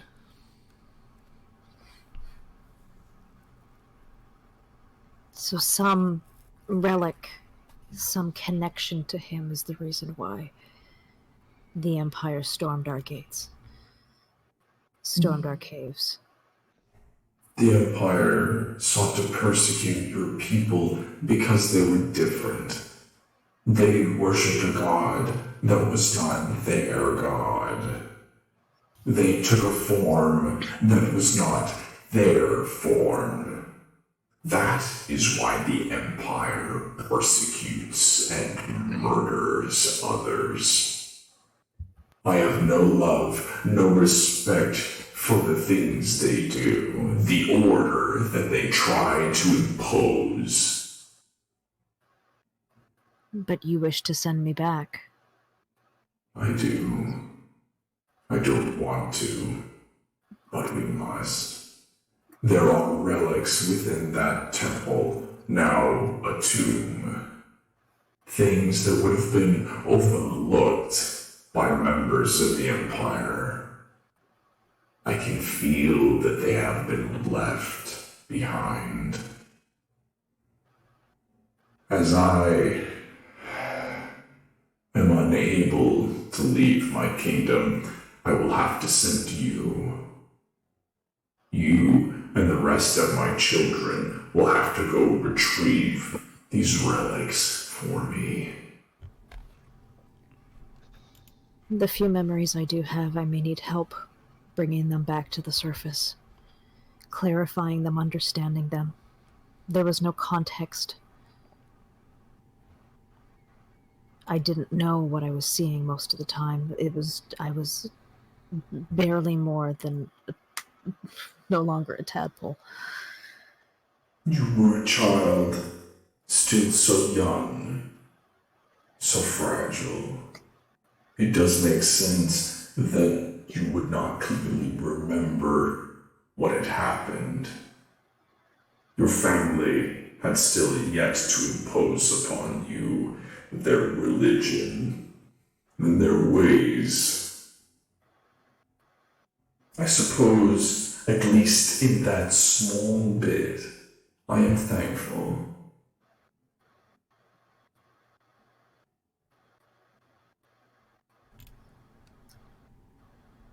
I will do what you ask.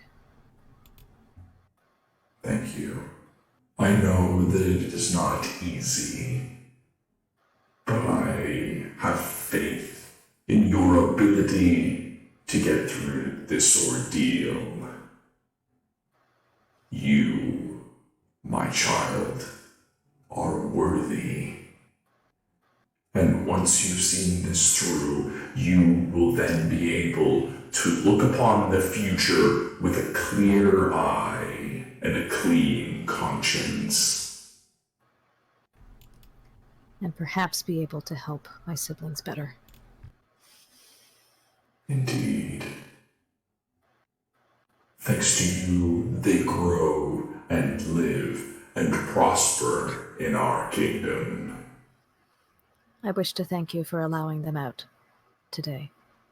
I didn't expect to see anyone but Unla out, and least of all, with their faces uncovered. I felt it was important that they were present. Your people, regardless of how uncomfortable they may make some of the other living people, they are still our citizens. You are all still my children. I am king no more or less of any of you. I see you all equally, even if you do not see each other that way. And so I felt important that they were present. Not only could they see you in your triumph, walking shoulder to shoulder with your compatriots, but they, in turn, could also be seen by others, respected, known. I thank you. You are welcome. I don't know if there's a ritual that I can perform here that would help you remember those times more clearly. But I do know that if you bring my eye to that temple, I will be able to connect you better with your history. And with that, she nods. He nods back to you. If there is nothing else, I would like to go join my family. Go. Be with those whom you hold dear. And with that, she turns and leaves the throne room. Yeah, so you head on out. Benjamin bows to you as you exit the door, as he's standing by, and you make your way off. The city is abuzz with all manner of people that are just fucking thrilled to see you guys back. Yeah. Woo. Oh no. Oh no. For the most part, yeah, like there are people that are there. Leshen, you'll notice that a lot of the citizens, when they gaze upon you, they do so less with fear and more with respect.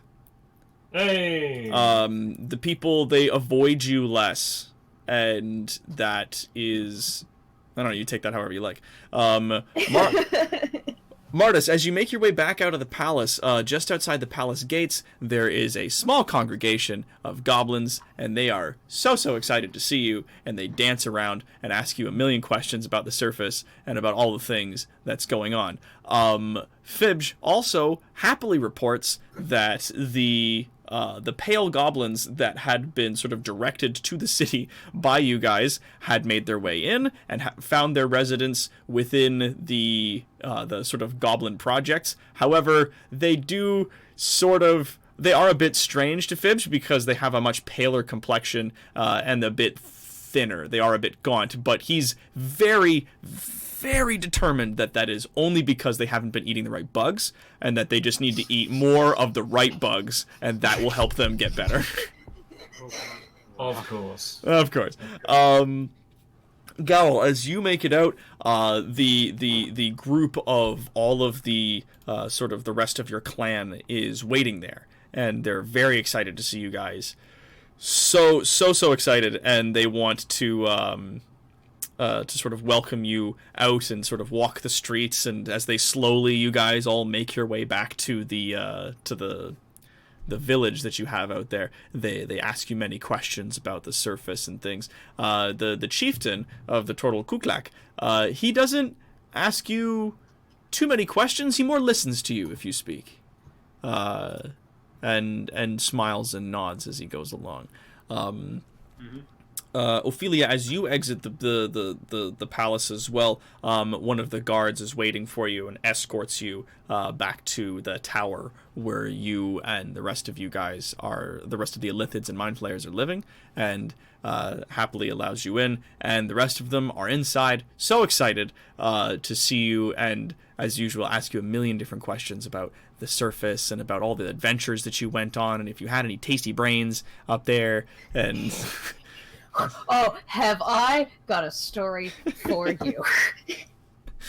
And Zephyr, you snooze. Yeah. Also, What I'm doing right now. also, did the king notice her absence? it was unmentioned that she wasn't there, but you may get the impression that he knows. Yeah, if anything was brought up, Leshen was going to cover Aura and be like, He knows. He knows. It was a tiring endeavor. It's very tiring ordeal. Please to forgive. And Wow. yeah, the as you guys are making your way around, the mood of the city is generally very positive. People are sort of, talking amongst each other, hustling and bustling, and sort of just kind of going about their day. They're exchanging sort of stories about all the new ghosts that have shown up and the new area that was sort of cleaned out and built for them, that they may all then find a home in, and how they might be able to help us all, and how they might integrate into the rest of society, and so on and so forth. Yeah, you see the Gray family is doing well, working at their tavern. Yeah, standing sort of out the front at one point with all the hustle and bustle in the streets and all the people sort of milling about after the parade. You'll see Kaldaka makes his way out the front and sort of bangs a great big spoon inside of a huge pot to sort of get everyone's attention. He goes, "Soup's on!" and then stumbles back inside. And everyone goes like, "Oh yeah, soup," and then like, rah, rah, rah, rah, rah, rah, like, Oh yeah. sort of funnel in. What's up with soup? So yeah. So what do you guys do for the rest of the day? Sleep. Anyone want to go first? But she won't sleep. She doesn't sleep the day away. She won't sleep. Sleep the day button. Leshen, what do you do for the rest of the afternoon? I don't know. Probably gonna go for a wander. Do I know where, I don't know where, the Dragonborn quarter of the city is, it? Do I? You do. It is that small temple that's outside of the city, to the south and east. There is what appears to be old temple that has been converted into a large living quarters for their people. Right. Fair enough. Well, I might hover around there to make sure that Zephyr is okay, because, Christ, 1 hour sleep after all that bullshit in the spooky forest, I don't buy that. As you make your way to the large temple, the lizard chief, Getkik, she makes her way out, and sort of meets you at the front. She does look concerned, as you approach. I do not approach in any hostile fashion. As she breathes a sigh of relief. Oh, thank you. And then she kind of like comes over to you closely and gives you like looks at you very close, like it's right up into your personal space. And just like looks at you over and kind of examines you very closely. She's like, good. You travel with my daughter, yes? Correct. She's a compatriot of mine. She sort of like clicks and coos a little bit as she walks a circle around you and looks you over. Yes. Good, strong. Thank you. It should be told that people know that that's not her actual mom. So people are updated. Like, if they don't know. Oh no, she is. That's not her actual mother. No, this is definitely her adoptive mother. She is a lizard folk, whereas Zephyr is very, very obviously a black dragonborn. So they have no relation visually. But yeah, no, she walks about and kind of like nods at you. It's just like, would you like anything? Water? Food? Chair?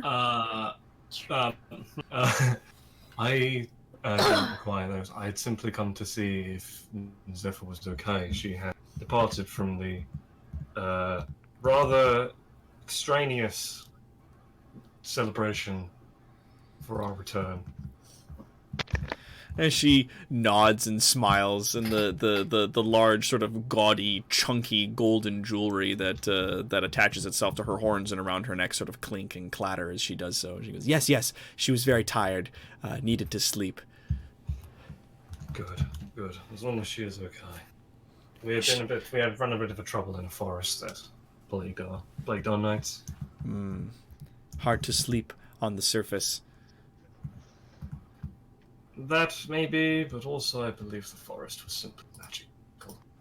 Ooh, magic forest. Our Not forest in the is magic positive too. Bad magic. Not good. She shakes her head back and forth. Quite. It's like, I don't do this often. Goodness!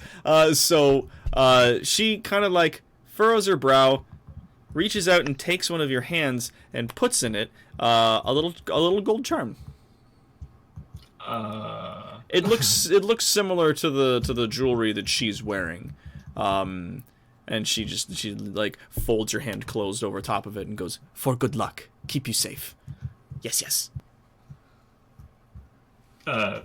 Leshen tips his hat. What is it? Is it like a bangle, like an earring, a necklace? It has like a loop on the top of it where you think it could be attached to like a necklace, but it's like a large sort of Aztec looking like chunk, like it's square and it has like a small sort of gem, doesn't seem to be worth very much, laid in the center of it. Well, once I get back to my post, I'm going to attach that to my belt. Yeah. So she like sort of like looks very like official. She looks at you and goes, and she nods and then scurries back inside. How long has it been since we got back? A couple hours. Okay. Because I think at this point Zephyr probably is waking up. I don't know if Legion is leaving or not. Oh, well, my intention was I didn't want to trespass on other people's like sort of like racial combine. Like, this is a place for lizard folk, dragonborn. This is not dead person home. So I was as there are so few, unfortunately. Yes, the only ones we have really use the ground. So I don't get much out of that. So if Zephyr was up and about, then I should talk. But if not, he's like, I shall not disturb someone who needs rest. So. I think she like looks out like the window and sees the two talking, and she's like, okay, and then just goes back to like her room because she's just like, all right, they're talking, nothing bad's happening. I trust both of them, they're fine. Cool. Apparently, people ship you with my mom now. Everyone ships everyone with everyone else if you haven't been following the chat. But me with everyone, especially. For some reason. Look at We had Leshin. Galphilia in there a moment ago. Look at Leshin. Yep. Look at that hat. Leshin fucks.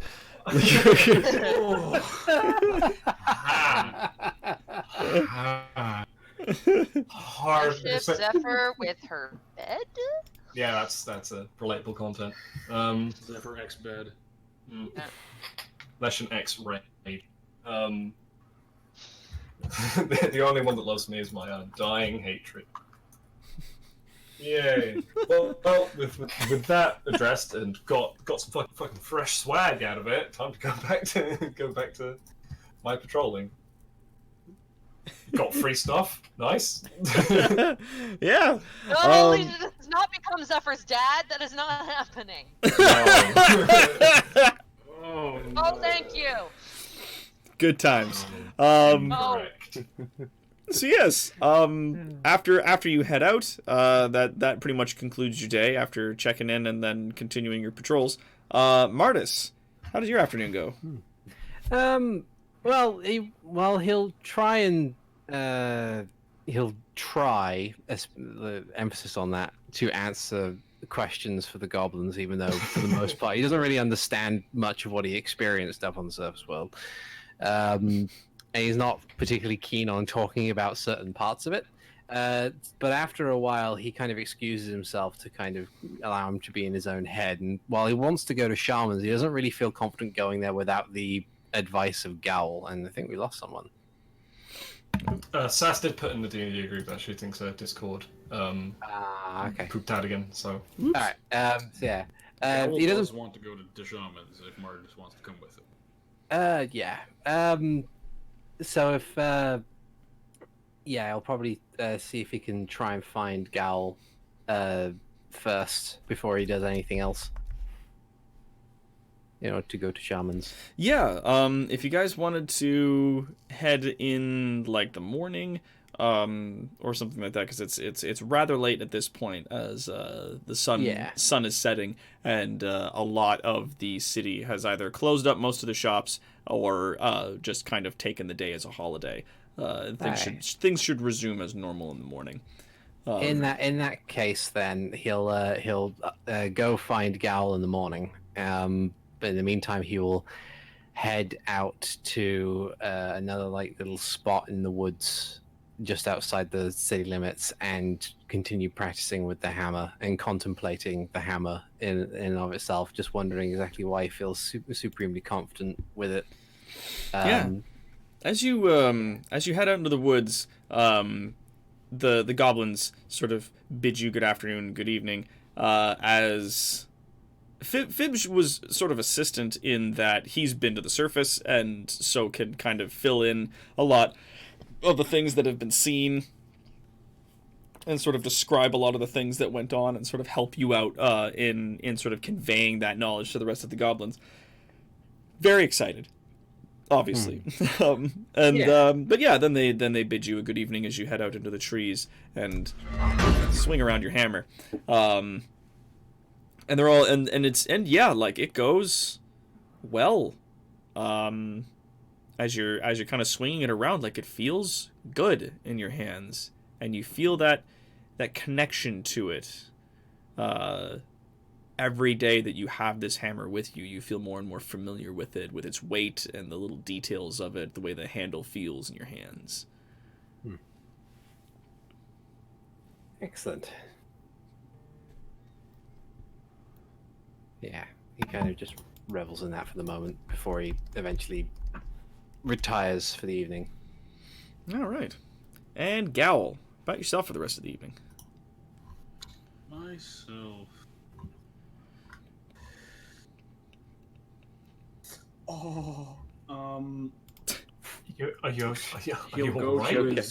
He'll go to his clearing, and at this point he will just practice flipping through the Book of Shadows and studying it. And in doing so, he will not sleep the entire night. because of the powers of his new Eldritch invocation. Just sit and read all night long. Okay, so All night long, all night. yes, perfect. Bada boom. Bada booey. That's right. Aspect of the insomniac. Aspect of the moon. So you got the Pact of the Tome feature, and you no longer need to sleep. Can't be forced to sleep by any means. To gain the benefits of a long rest, you can spend all 8 hours doing light activities, such as reading your Book of Shadows, or keeping watch. No, screw you. Your positive reinforcement cannot make me sleep. So does that mean we only have one person that needs to sleep on the regular, and one Correct. person that only needs to sleep sometimes? Well, no, Zephyr and Martis. Zephyr and Yeah, Martis need rest. Zephyr Or Martis, Zephyr yeah. needs to sleep. Oh, okay. 2 regular We are but sleepers. mortal creatures. Yeah. She just decided not to sleep, which was what her downfall. I am now Gowung of the Endless Vigil. Christ. Zephyr have a book too. Zephyr doesn't want to sleep. This real magic is just insanity. Yeah. It's good, though. All right. You've achieved outward magic. You're sleep deprived, and now. So you read your way through the Tome of Shadows, and at the very least, the beginning of it, as you go through, describes much of sort of the nature of death, and how unlife and life are the opposite sides of the same coin, that they are very similar in their construct, and how one sort of is born from another, and how they coexist, and how one could not exist without the other. Just sort of the nature of the unliving. I'll practice using the various cantrips that There it you go. gives me. And now Ophelia. I feel bad for co-opting all of your time with all these RP scenes. Yeah, it's alright. The only person here who's able to go into such gratuitous detail, because I have not the mental capacity to wax poetic. So just to give you a mental picture of what's actually happening when this is happening, I'm staring directly down at my desk next to my mic, not looking at anything else. My cats are concerned. Okay, yes, so she comes back to the Why is she tower. talking about fucking brains? Mom? Mom? Mom? Mom? Mom. Mom? Stop it. Okay, so comes back to the tower and is escorted in. And where are the rest of the podlings? As you come in, and your sister is there, she sort of loudly exclaims that you're home. It's just like, oh, you're home! And then a bunch of them just like pat, pat, pat, pat, pat, pat, pat, like the sound of wet feet on stone sort of pitter patter out from the back rooms, and they all come out and like, ooh, and they all like, and like in a way that like a child would reach up to their parents to like want to be held. They come up kind of with their hands out, and then their heads turned up, and their tentacles are all sort of like in the air as they like come up to you. And it's sort of customary. You get like that sort of that parental instinct to like reach down and just sort of like touch tips of tentacles like across them, sort of like brush your tentacles across like what is effectively now like grass in front of you, with a bunch of them like sort of crowded in a little semicircle there, and then without waiting or anything, they just immediately get into just like, oh, did you see the real sun? What are the stars like? Did you meet any people? Did you eat any people? Did you cast magic? Did you cast magic? Like they get like they get like really they get really excited as they dive into questions. So going around the circle, starting from the left. Yes, yes, yes, yes, yes, yes, yes, yes, yes, yes, yes, yes, yes. And just all of them are like, wow, as they get really, really thrilled, just in general by you. And I half imagine the one person, the one little boy who asked, "Did you eat people?" With the answer of yes, being like, "Wait, what?" Yeah. You're just like, did you eat people? You're like, yes. They're like, wow! Like, wait a minute. Because they're so excited. Wow, wait, that's illegal. Wait. And yeah, no, and then it dives into more things like, what was it like? Did you see any trees? Were they big trees? Were they smaller than our trees? Did you eat? Were they bad people that you ate? Were they good people? Does it matter? Like, what you? Okay. So trees. There are bad trees. Some trees are bad. We're not gonna. The forest that is outside of these of the city. There's a forest out there. There's a lot of trees. Ooh. They're bad trees. Don't ever sleep in the trees. Don't ever sleep in the river near the trees. Why? Trust me. Don't ever do it. There's a different one. Why? The I will- hardest play by children. The why. The why button. But then the mom responds, because I said so. Ah, shit, Uno, you. Yeah, play the Uno reverse card. No, you. Do me fucking diplomacy. Persuasion. So yeah, there's no diplomacy Oh, anymore. persuasion. It's persuasion. Persuade child. Oh man, you nailed it. It's not hard to persuade a kid if you're an adult. Yeah, you're just like, because trust me, and they're like, oh, and like one of them like kicks a little pebble and goes, oh, fine. Well, that was easy. And as to a matter of if it matters who to eat, it does. So she kind of like sits down on the floor with all of them and kind of gets them all to like sit in a circle around her. Like, you know, think elementary school, think kindergarten. Everyone gets let's get in the sharing circle. Yay! What did you do today? I did a roly-poly, and I ate some fake brains, and When if you could are... do anything you wanted, you could. Yeah, that was one of the kids that, like, well, they were all yelling questions. Like, did you ever have a dream that you could do, but with you could do anything? Love that kid.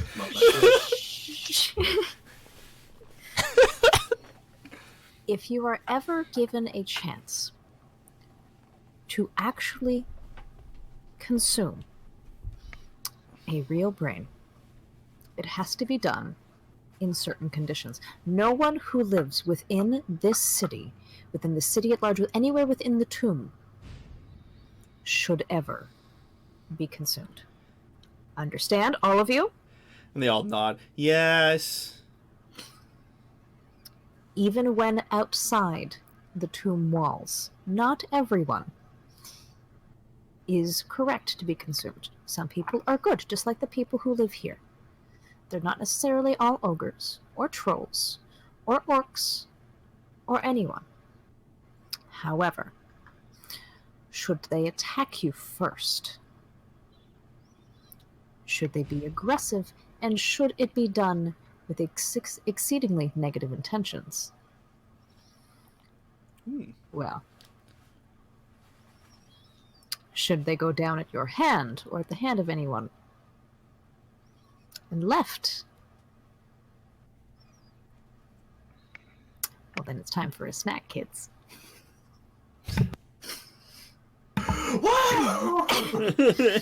Yeah. But You just see some of them, the little tentacles in their mouth, like, sort of shake and twist and vibrate a bit. It's like, ooh. But it is... And she just kind of, like, shivers at the memory. It can be overwhelming. And you have to be careful to not fall to the hunger. To not yourself be consumed by it. And not fall under the habits of the reasons that made people so afraid of us. Understand? Yes, Ophelia. They all sort of say in unison and nod.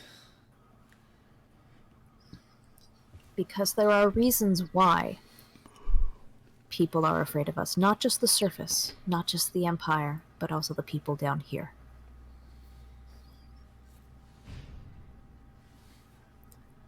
Our people have done terrible things, and we are trying to be better for it. That is why the king rescued us and allows us to stay here, and allows you to go out into the city, I see. All the kids are like, yeah, it was really bright, and there were a lot of people, and a different kid's like, I ate a bug. It was awesome. I see you made a friend with goblins. Great. It's just, like, how'd you know? What's his name? Fibsh? And well, one of them, no. No. Okay. Well, goblins like bugs, so if you want goblin friends, give them bugs. I like goblins. Different kids like, they smell funny. One of them's just like, yeah, that's why I like them. Oh, You smell funny. Well, you just make sure that you're taking your water nap at least once every 3 days, because I don't want you all smelling like goblins. I'll go, yes, Ophelia. And they, as the day trolls on, with you guys sort of kind of catching up and you going through your normal lessons with all of them and whatnot, eventually they get ushered off to sleep and made their way to the little pool where they all sleep in. Also, a quick note, thank you very much, everybody, for your bits. I do see them coming in. It's amazing. Thank you so much for them. Sweet hot donos. Deeply appreciated. So many things. And for following. We got Caitlin Masters has followed us 3 minutes ago. Thank you so much. Woo! Fucking awesome. Yeah. Them and also them sweet tasty donos. Thank you. It's amazing. It's going back and forth. It's a bit, the bits fight's broken up again. Sassy Squid Mom! Oh, hell yeah, Sassy Squid Mom. Okay, so as everyone kind of get ushered off into their lessons and sleep and whatever the hell else they're doing, Ophelia would try to take Unla aside for a few moments. She comes aside with you. So the king is going to be sending us out again tomorrow. So soon? Yes. He's sending me home. Oh, you see her expression becomes very dour.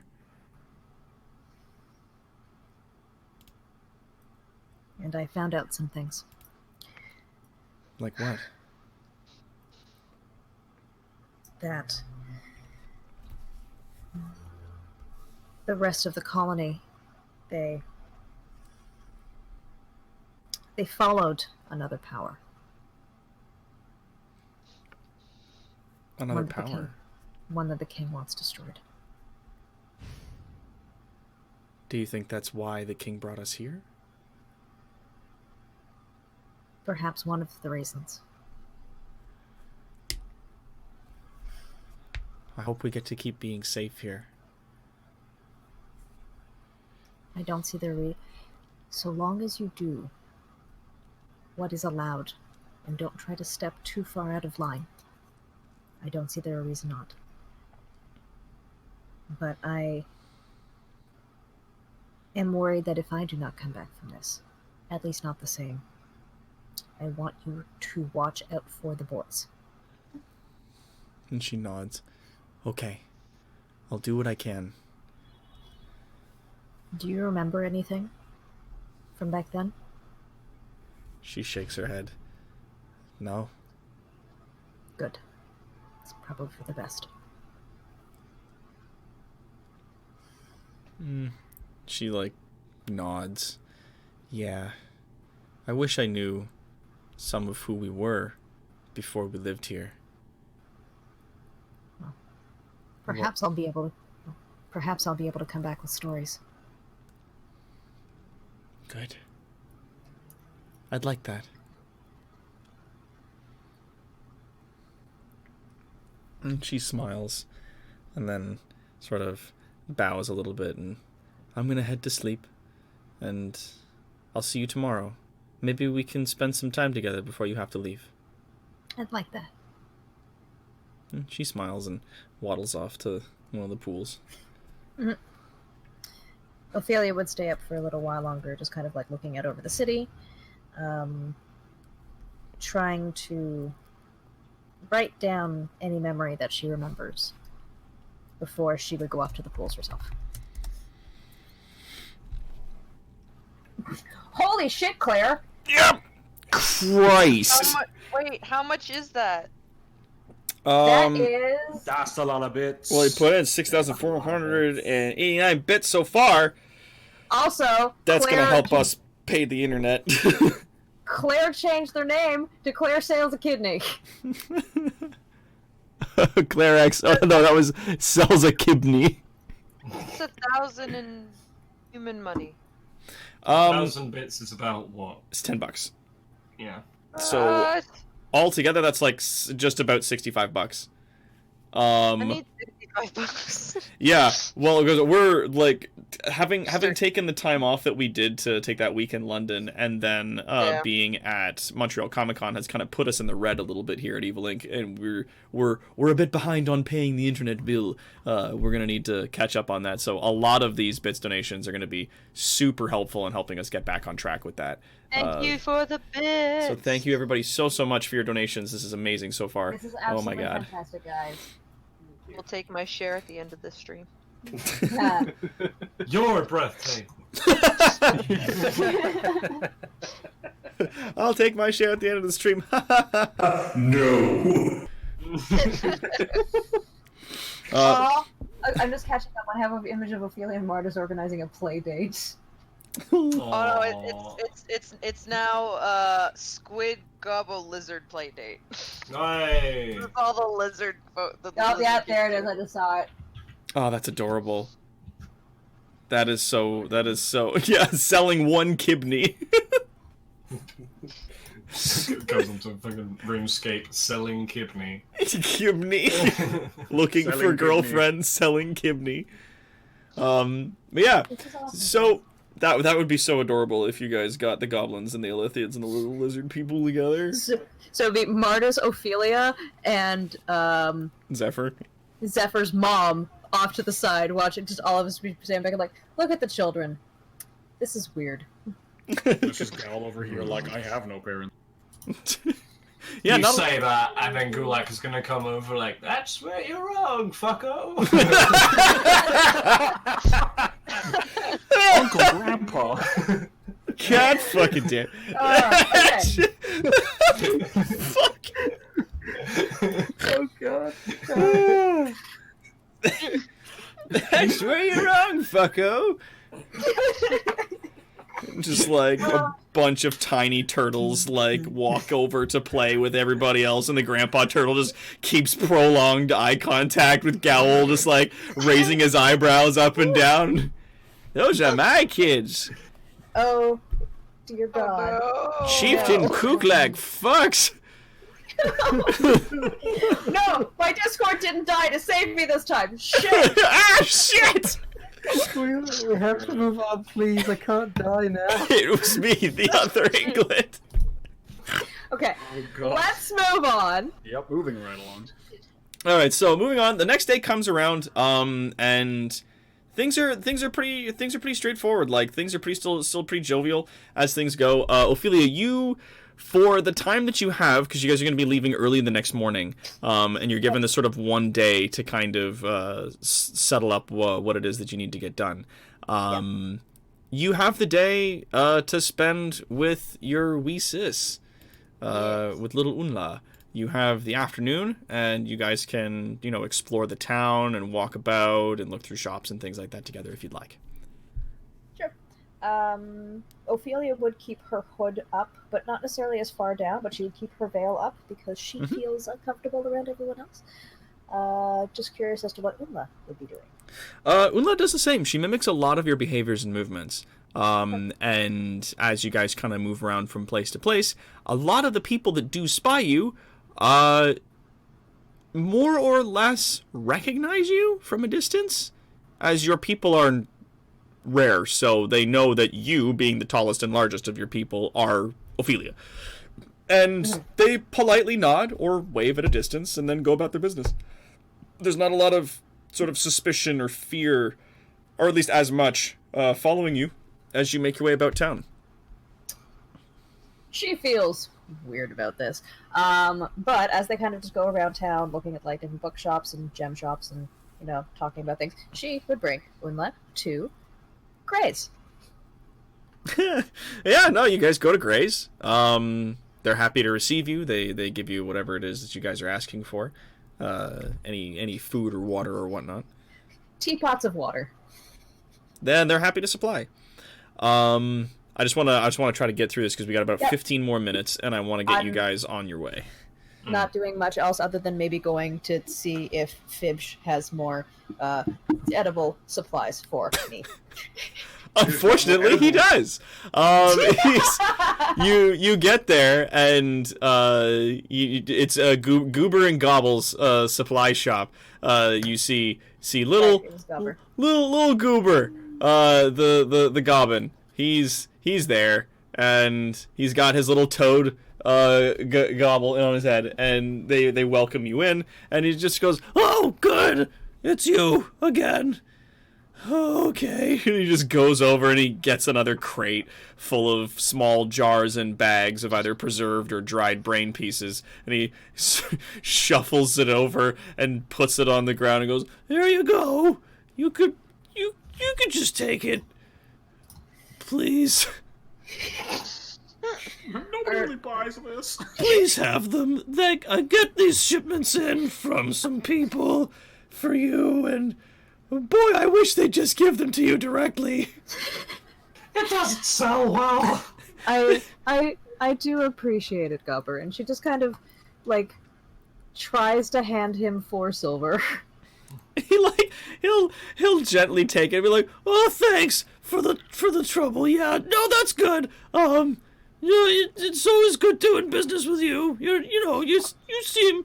He looks over at Unla. "You seem nice. Yeah, just nice people." As he's just like muttering away, I'm just like very quickly putting them all into my bag, and like I had one to Unla to be like, "Look, you can have a snack."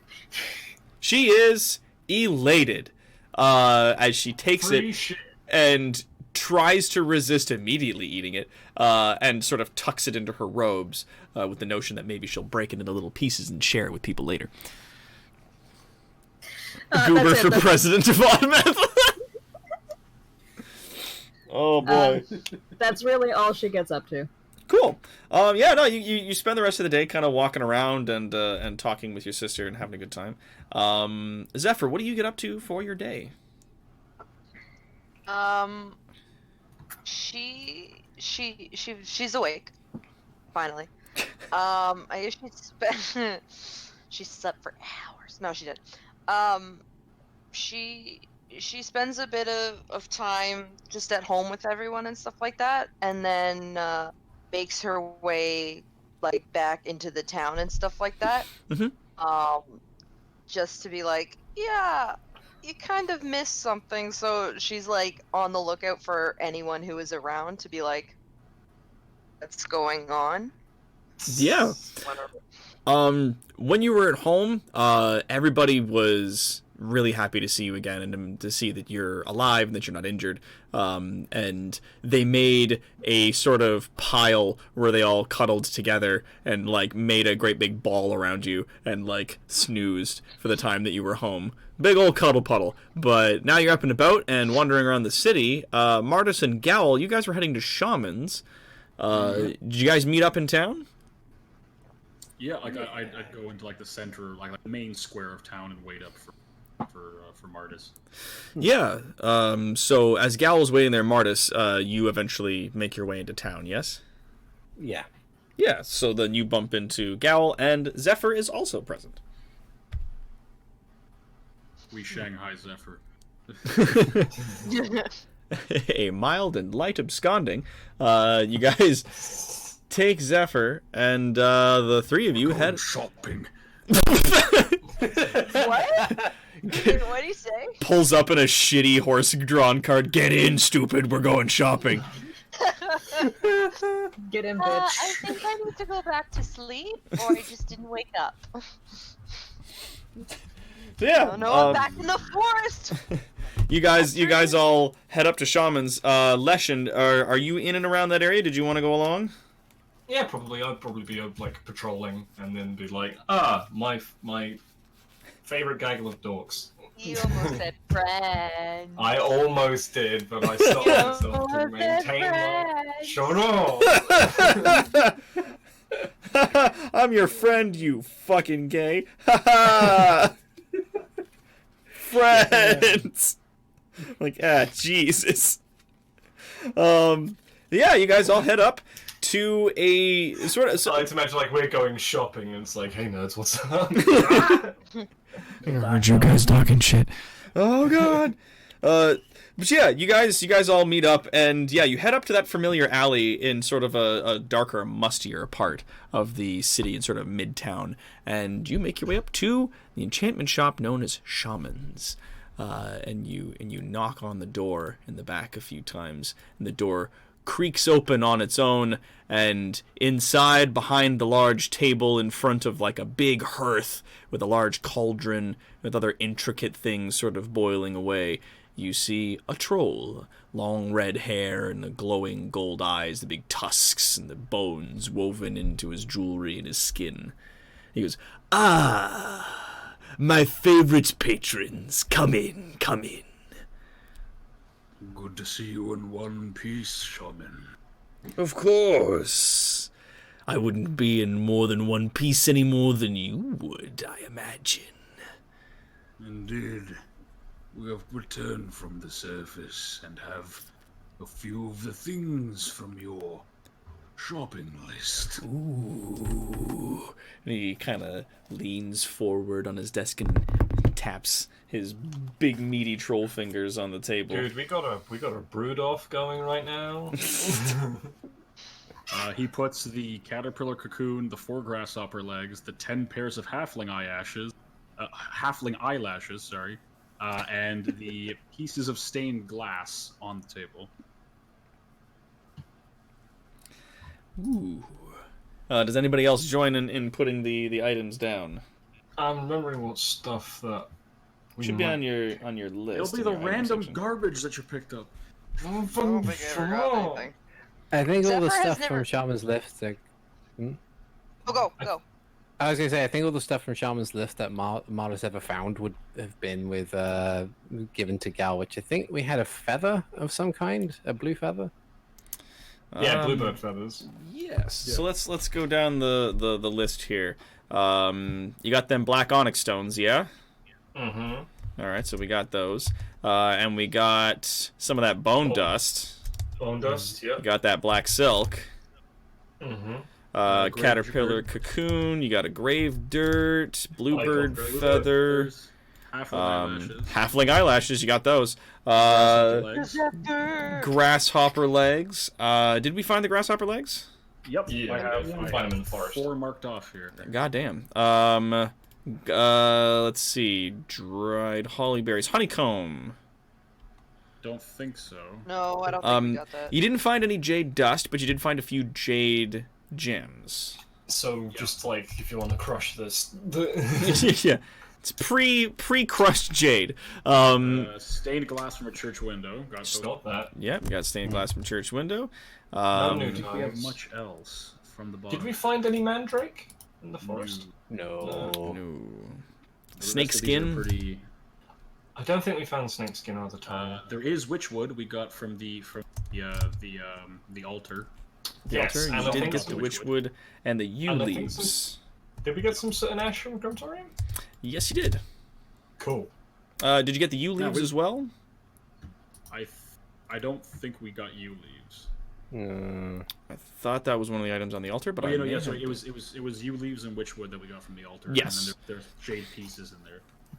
All right, so I've marked off on the list now. I've now saved it and updated it so you can see the ones with the X next to them are all items that you guys have found. And real quick, I'm going to pull that up for the folks at home so you guys can see what's going on here. We got Shaman's List. As it goes down, there's all of these wonderful items that the guys were out there looking for. And it's so a lot of these things have been crossed off. Some of the lower, the lesser, easier to find things. Some of them not so much. Stained glass from a church window. Things as such. Pre-crushed jade. Halfling eyelashes. Yeah, like 10 pairs, man. Yeah. So I'm just gonna remove all of those from my inventory. Fucking shaman's just like, this is not the one I was expecting you to get in so much propensity. And you guys sort of like empty out the little bag of eyelashes onto the table, and he goes, "Whoa, that's a lot of lashes." Zephyr is like walking around the shop because she's never been there before. So she's like, "What? Where the hell have these guys taken me?" She's looking around, and as she looks over and sees that they're dumping out the eyelashes, she just goes, "You're welcome," and goes back to looking. Yes. I would eyelashes here. I would like to point out they are eyelid chips with eyelashes attached to them. Oh yeah, there's still bits of eyelid I just cut attached off, to the lashes. I cut off the eyes. Yeah. The eyelids, yep. Yeah. Eyelid chips with eyelashes still stuck to it. As you say you're welcome, he looks over to you and he grins a really wide, toothy grin, all of his teeth really crooked and sharp, and he goes, "Thank you. Oh yes. I'll buy it at a Sean. high price." This is Zephyr, Sistrum. Very brave. Jeez. That's a lot of bits! Oh, Claire! Thank you, Claire. Damn. Shit! You've been really, really generous tonight. Thank you. Thank you so much, my god! That's another equivalent, like $20. Yeah, that's $20, 68 cents. Thank you. The Blitzkrieg continues. Sweet Jiminy Jaminy. The Blitzkrieg. Yes, Shaman, this is Zephyr Sistrum. She was quite integral in receiving many of your ingredients you requested.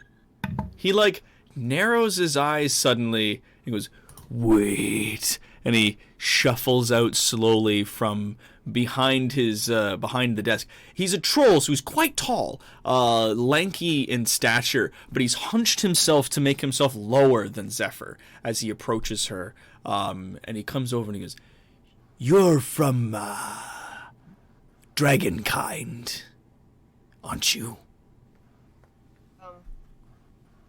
Yes, I am.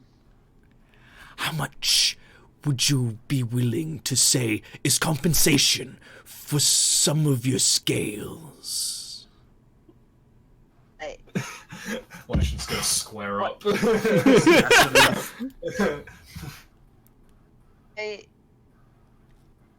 I thought it was just dragon, not dragonborn. Well, tomato, potato, it's close enough in some cases. I mean, if it's gonna help with what they're collecting, is it gonna hurt? Well, you know that on occasion some of your scales just kind of come out on their own. Okay. So So then she I'm literally pretty sure just if you scratch your arm, like one or two. Yeah. will So then he says that, and she goes, I mean, okay, and she just where the scales are that look like the hair sort of thing, she just scratches the back of her head and just holds out a couple of scales into her hand or her paw, whatever, claw. Oh, he seems quite happy, and he cups his hands and he holds them out. She just dumps them onto his hands. He looks at them very closely with one of his eyes, and he smells them over, and he goes, "Yes, this will do. These will do quite well. I'll still need actual dragon scales at a point down the road, but these can certainly be used in the meantime." I would like to. No, go ahead. Can I just interject something out of character real quick? Mm-hmm. I would like to add the point of I would hate to be the wizard who bought good enough dragon scales for a recipe. Oh, I'm just using these components for my legendary meteor spell. Oh no, it's a giant slab of sponge. Taking it. I'm good enough. That's what I've always wanted in life. Again, yeah, that's fine. From the wizard side of things, you're like, ah, fuck. Yeah, no. Passable.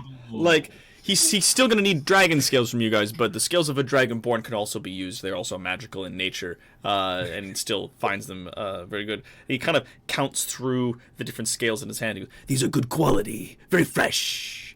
How much would you like in exchange?" I don't need anything. I'm fine. You can just take them. He kind of does the nonsense. Frightful bad luck taking things from someone for free. She's like looking over at the guys like, help. Shaman, perhaps there might be a or an enchanter. Perhaps something small from your collection for one so astute in finding things on the surface world.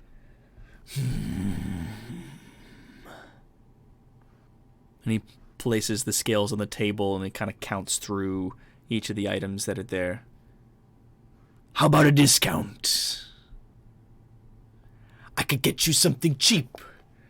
Yes. A bag you asked me for before. Ah, yes. You came and asked me about a bag. Now, which was it? Was it a bag of holding, a bag of devouring, or is it a bag of beans? Maybe a bag of tricks. First one. A bag of tricks is a very strange and fertile thing, but... A lot of fun at a party. I don't get invited to those kinds of parties anymore. I something cannot akin think to why. a bag of holding, yes.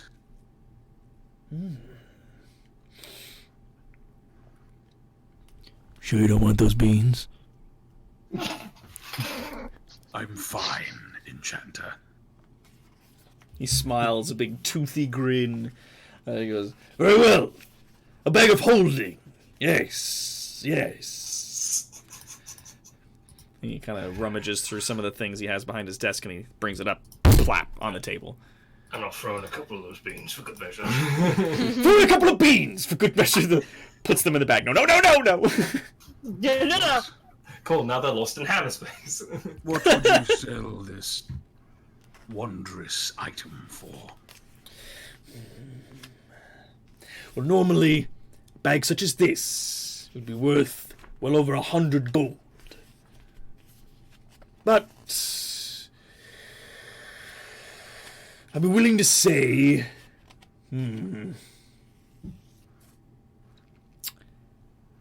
I could do you 20. I will. It's a good deal. I'll make you a deal. And yet I shall agree to what you say, but something for the future, if you'd be willing to hear it. Go on. I will pay you 25 gold pieces. And will give you a few things for something I wish enchanted in the future. Of course, there'd be more that we have to attain, and I am willing to do so, but I wish this bag to go to Zephyr. If you would see if these would help your studies. And he pulls out the ink vial full of the creepy blood and the curse-rotted greatwood piece. Puts it on the table. Ooh. Yeah, his eyes light up as he sees the vial of juice from the tree and the piece of wood that came from the curse-rotted greatwood. He goes, "Oh, I can smell all manner of energy coming off these lovely items. Much suffering, lots of corruption. I do like them." He puts 25 gold on the table and he says, I'm looking for something magical that would improve the defense of my hide without the need for armor. A ring, a robe, it matters little. Something to keep me safer as time, it seems, is no longer on my side. nor my compatriots. Might I, if I could interject and ask if possibly you could make that too, like a robe or a ring. I would also like something like that, and maybe something like this would be interesting to study. And he pulls out the bagpipes. Which, as he pulls them out of the backpack, there's the unceremonious Honk as you pull them out of the bag. There's a little gout of flame come out Yep. as it does that. Yep. Roll me dexterity. Oh, Jesus Christ. Or just like dexter- smoke, as it's not like being forcefully played. You're like, save or ability? Ability. Acrobatics. Okay. Okay, well, it's the same number either way. So that's a 5. Oh, sweet, you didn't fail. Okay.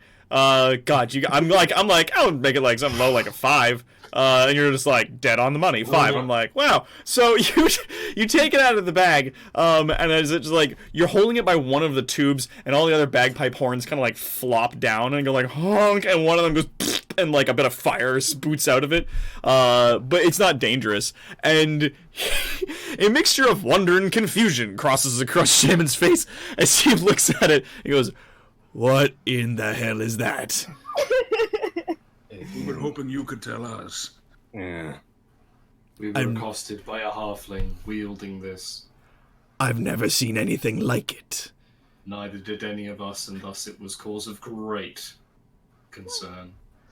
An annoyance. So, for 25 gold, all of the reagents so far, the generous donation of the black scales, and 25 gold, I'll give you this bag of holding up front, and I'll see if I can find you some rings or amulets or cloaks of protection. Is that right? Yes. Yes, please. He sort of pours over some of his inventory, see if he can find anything. Of course, there would also be the promise of more gold when we come across it. Let's see. So, Gowl had mentioned that there was like a time, like running out of time sort of thing. And he said that, Zephyr's like, what? 'Cause she wasn't there and she has not been caught up. Leshen is going to So be you like, guys asking for all, so you guys asking for all this, like, all she was told was get in bitch, we're going to the mall. Leshen Yeah. was like, yes. She and only thought she turns was around. going shopping, and apparently she's getting a pretty purse. So I don't know what's happening. Leshen's going to turn around and be like, right, what happened after you had excused yourself? Yeah, it's all good. She just needs a pair of matching shoes. She doesn't wear shoes. Leshen's going to Shut up! Oh, yeah, Leshen's going to sorry. give her. Leshen's going to give her the spark notes, and it's like, saw the king. King very much gave us you did a good job. We introduced all of our new friends into the city, and we've been given another task involving going to the birthplace of Ophelia. And she just goes, what? Correct. Yes, this bag, and he holds it out to her.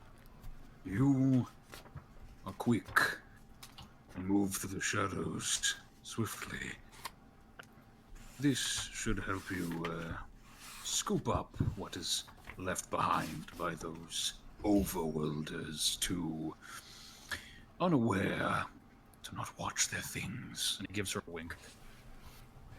She takes it out of his hand and like stares at it, and then just like puts it to her side, like ties it to like her belt area or whatever, so it's there. Cloak around so it's covered by the cloak. I'll take care of it. Be careful. Never let the bag rip. Never let a single scratch undo its threading, or it'll be disastrous. Otherwise, Pressure. that bag should hold anything and everything you could ever wish to put inside. Understand. Very good. Good. So Don't she- put another bag of holding inside a bag of holding. The universe. Can I like double bag? No. No, it opens a portal. super can't.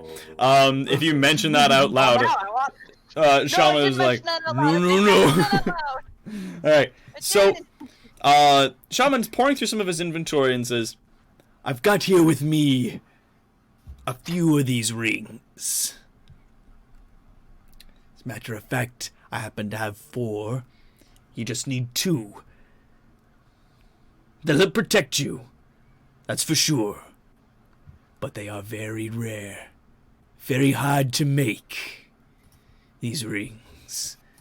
And he puts on the table 4 bone rings. "These be rare items. They easily be worth between 500 and 5,000 gold pieces." Something to work up to over time, then. I would need something very rare to perform a trade with these. I imagine, given our task of finding relics in an abandoned cove of Illithids, I would imagine we would find something of suitable rarity.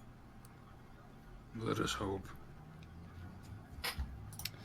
Very well. I'll place them aside for you. Keep them safe. In the event that we have need of them, I'll bring them along to you. Very well. A pleasure, as always. Business with you, Shaman. He bows his head. He says, "Thank you again for these reagents. I look forward to seeing what else you bring me. I'll consider these other items a down payment towards the rings. And I'll try to figure out what that is and how it works." And he points at the bagpipes.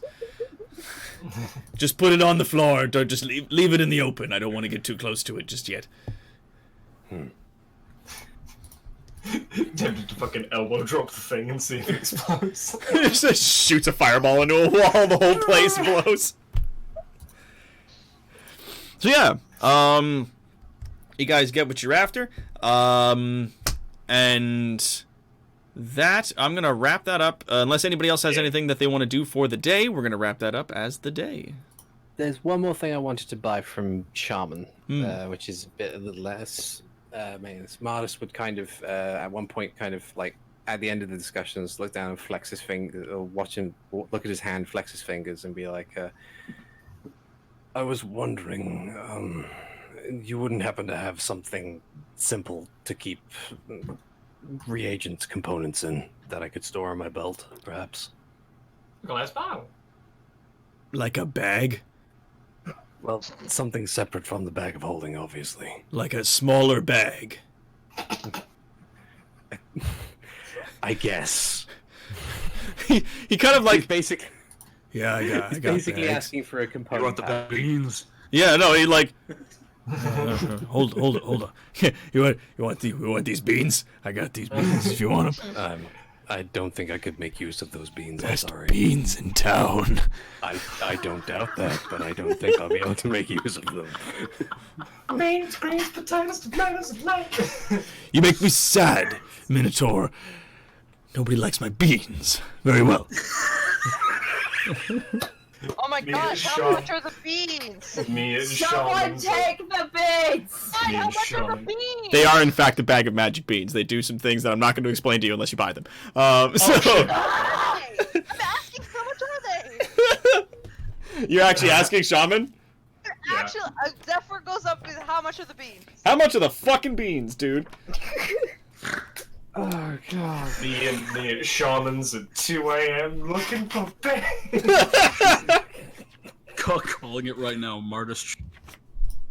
Martis would just cook the beans and eat Shipping them, and Martis then beans. just stop. I warn you, Draconian, these beans are very rare.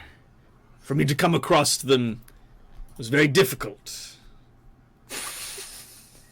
Inside this bag, there's 12 beans. Everyone does like the lean in. Go on. Go on. Now these beans, you don't plant them. and you don't eat them. Well, I mean, you can plant them, but one of my favorite things to do is you take one of these beans and you can throw it, and it explodes. How much for the bag? I can't go any lower than 500 gold pieces for this bag of beans, but Son of a... planting these beans in the ground does any number of things. You could get a geyser of water. You could grow a Trent. You could animate immobile statues of your likeness. You can create a campfire with blue flames. You can create shriekers that sprout from the ground and tear the skin off your enemies. Could bring about a hungry bullet, if you know what those are. Oh, fuck. God. Where did you find these beans? I've even heard tell that if you plant one of these beans in a space that's big and open and arid, it brings about a fucking temple that's got a mummy inside.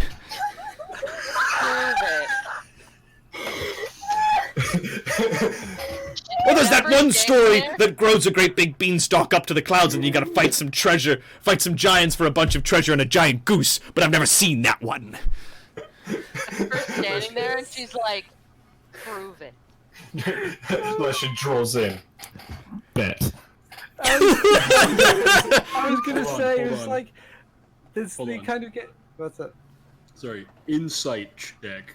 Yep. Is he taking piss? I'm Roll me insight. 17. Oh, 5. God damn it. So 17, 22. 16, 5. Oh! Oh my god. Okay, so Teach me. everybody, he is telling the truth. Shit. Okay, I want to point out what Tom Berry just said. I want mummies, you fucking cowards! It's just, I imagine it would be like going full Jack and the Beanstalk. It's like he's explaining this, and then it cuts back later, and everyone meets up with the Fee, and it's like, "Hey, what's up?" It's like, "We got some beans, great. Where's Mardus?" Where's Martis? I think I speak for see each we and have- every one of us when I say, we shall be back for those beans. He grins and he nods. He's got wide eyes and he goes, "Oh yeah, you will." Guys, Someone who really wants to... where's the big moo? Where'd you the leave big the big moo? moo? We traded a gone out minotaur to for a pasture. bag of beans. For someone who really wants to sell these beans, they're very Sell the gaffers of expensive. beans. Yeah, so you guys got your things. He's got written down now a discount for your rings of protection from the other reagents and everything that you guys got. Can we get a discount on the beans? He has put aside the bag of beans for you, with the rings. Oh my god. Okay, Bye, Martin. I'm willing to part with this bag of beans for 500 gold pieces. That's less than 50 gold a bean. That's a deal. You can throw them at people and they explode, or you can plant them and then who the fuck knows what'll happen next. But what happens if you eat them? Don't eat them. It turns a shade paler. Don't eat the beans. All right, so you guys head out for the rest of the day, and early the next morning, as usual, you guys get up at the crack of dawn and you meet Benjamin Hyde at the gates to the city. And he prepares to bring you all out of Autometh back to the surface. Benjamin, can I take a loan? Do you think the king will give us a loan for these beans? Need some gold for beans? I need Heroes these of beans. Surface Heroes back to Surface World need beans. Benjamin, you don't understand. I need these beans. I need these beans. I need these beans. Benjamin, you don't understand. Mark makes a good point. Eating the beans just is planting the beans in your stomach. Yeah, it could. I'm not gonna lie. He does warn you that eating these beans will be immediately lethal, and if you are stupid enough to eat one of these beans, it will kill you. Like, I'm not gonna hold back. Don Perry's like, they better go Horlean out for the money to buy those beans. Oh, Get that fuck boy working. I'll suck your dick for beans. room.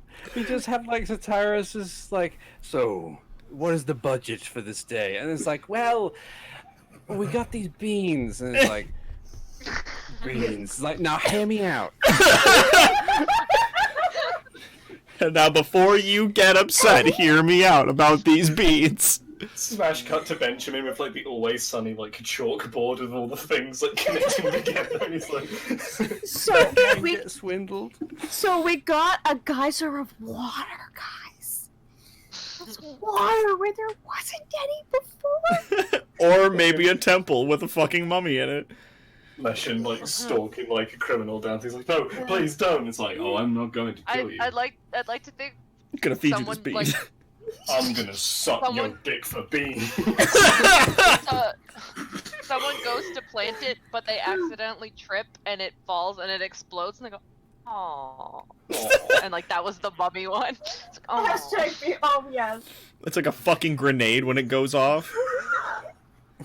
These beans will seriously fuck you. No, like, I'm not gonna tell you exactly how much damage they do, but they're devastating. So what you're saying is that we can trick some people into using beans, and we. Hey, Bromo. Oh no, please don't steal and eat my special bean. Hey, Bromo. Listen. Water under the bridge. Here's the thing. To prove our friendship, take this bean, plant Take it, this bean, and there's like a 1 in 20 chance something good will happen. Don't worry if there's a rumbling and a land shark turns up. It's fine. Guys, no, we just cook him a bowl of beans and we make him eat the whole goddamn thing. Surely it's coffee. We brew some coffee out of beans. Okay. Oh, Jesus. Made some coffee out of it. I brewed the beans into this coffee, and here, have a sip, and you just explode. Or he turns into a giant white cow. I brewed this coffee out of these beans. Oh my god, it smells like a Tarrasque's butthole, but It'll wake you up in the morning. All right. Oh god. So, and on that, as you guys exit out on your second excursion, we will wrap it at beans, ladies and gentlemen. Thank you so much, everyone, for coming out to our next live stream of D&D 5th Edition, Chronicles of Autometh. Thank you so much, everyone. I have been your DM for the evening, Dr. Terrawat, Toronto's greatest supervillain and evil genius. We are joined here by Stevus Regios as the Leshen. Fuckboy Supreme. Sucking dick for beans. We got Articulate T as Martis, our Minotaur. Goodbye, everyone. We got Ninja with a Soul Patch as Grandpa Turtle Gowl Umbrace. Hashtag Dr. Terrawat's Mean Bean Machine. Oh my god. We got Sass Elf coming in as Ophelia, our Illithid. Hashtag Squid Mom. And we've got J-Nerd coming out as Zephyr Sistren, our Black Dragonborn Assassin. Black bean needs beans. So thank you everyone so much for coming out. You guys are amazing. For coming out to watch, for your donations, and for the bits. Thank you again, everybody, for your bits. You guys are so fucking amazing. This is going to help us a lot in covering, sort of getting us back into black. So really thankful. Thank you so much for your donations as well. Thank you, KC, for the $50 towards our new sound mixer. That's going to go real well. And yeah, we will see you again next week on our more live streams. We'll see you then. Thank you again. Bye. Good night. I'll sell you my kid.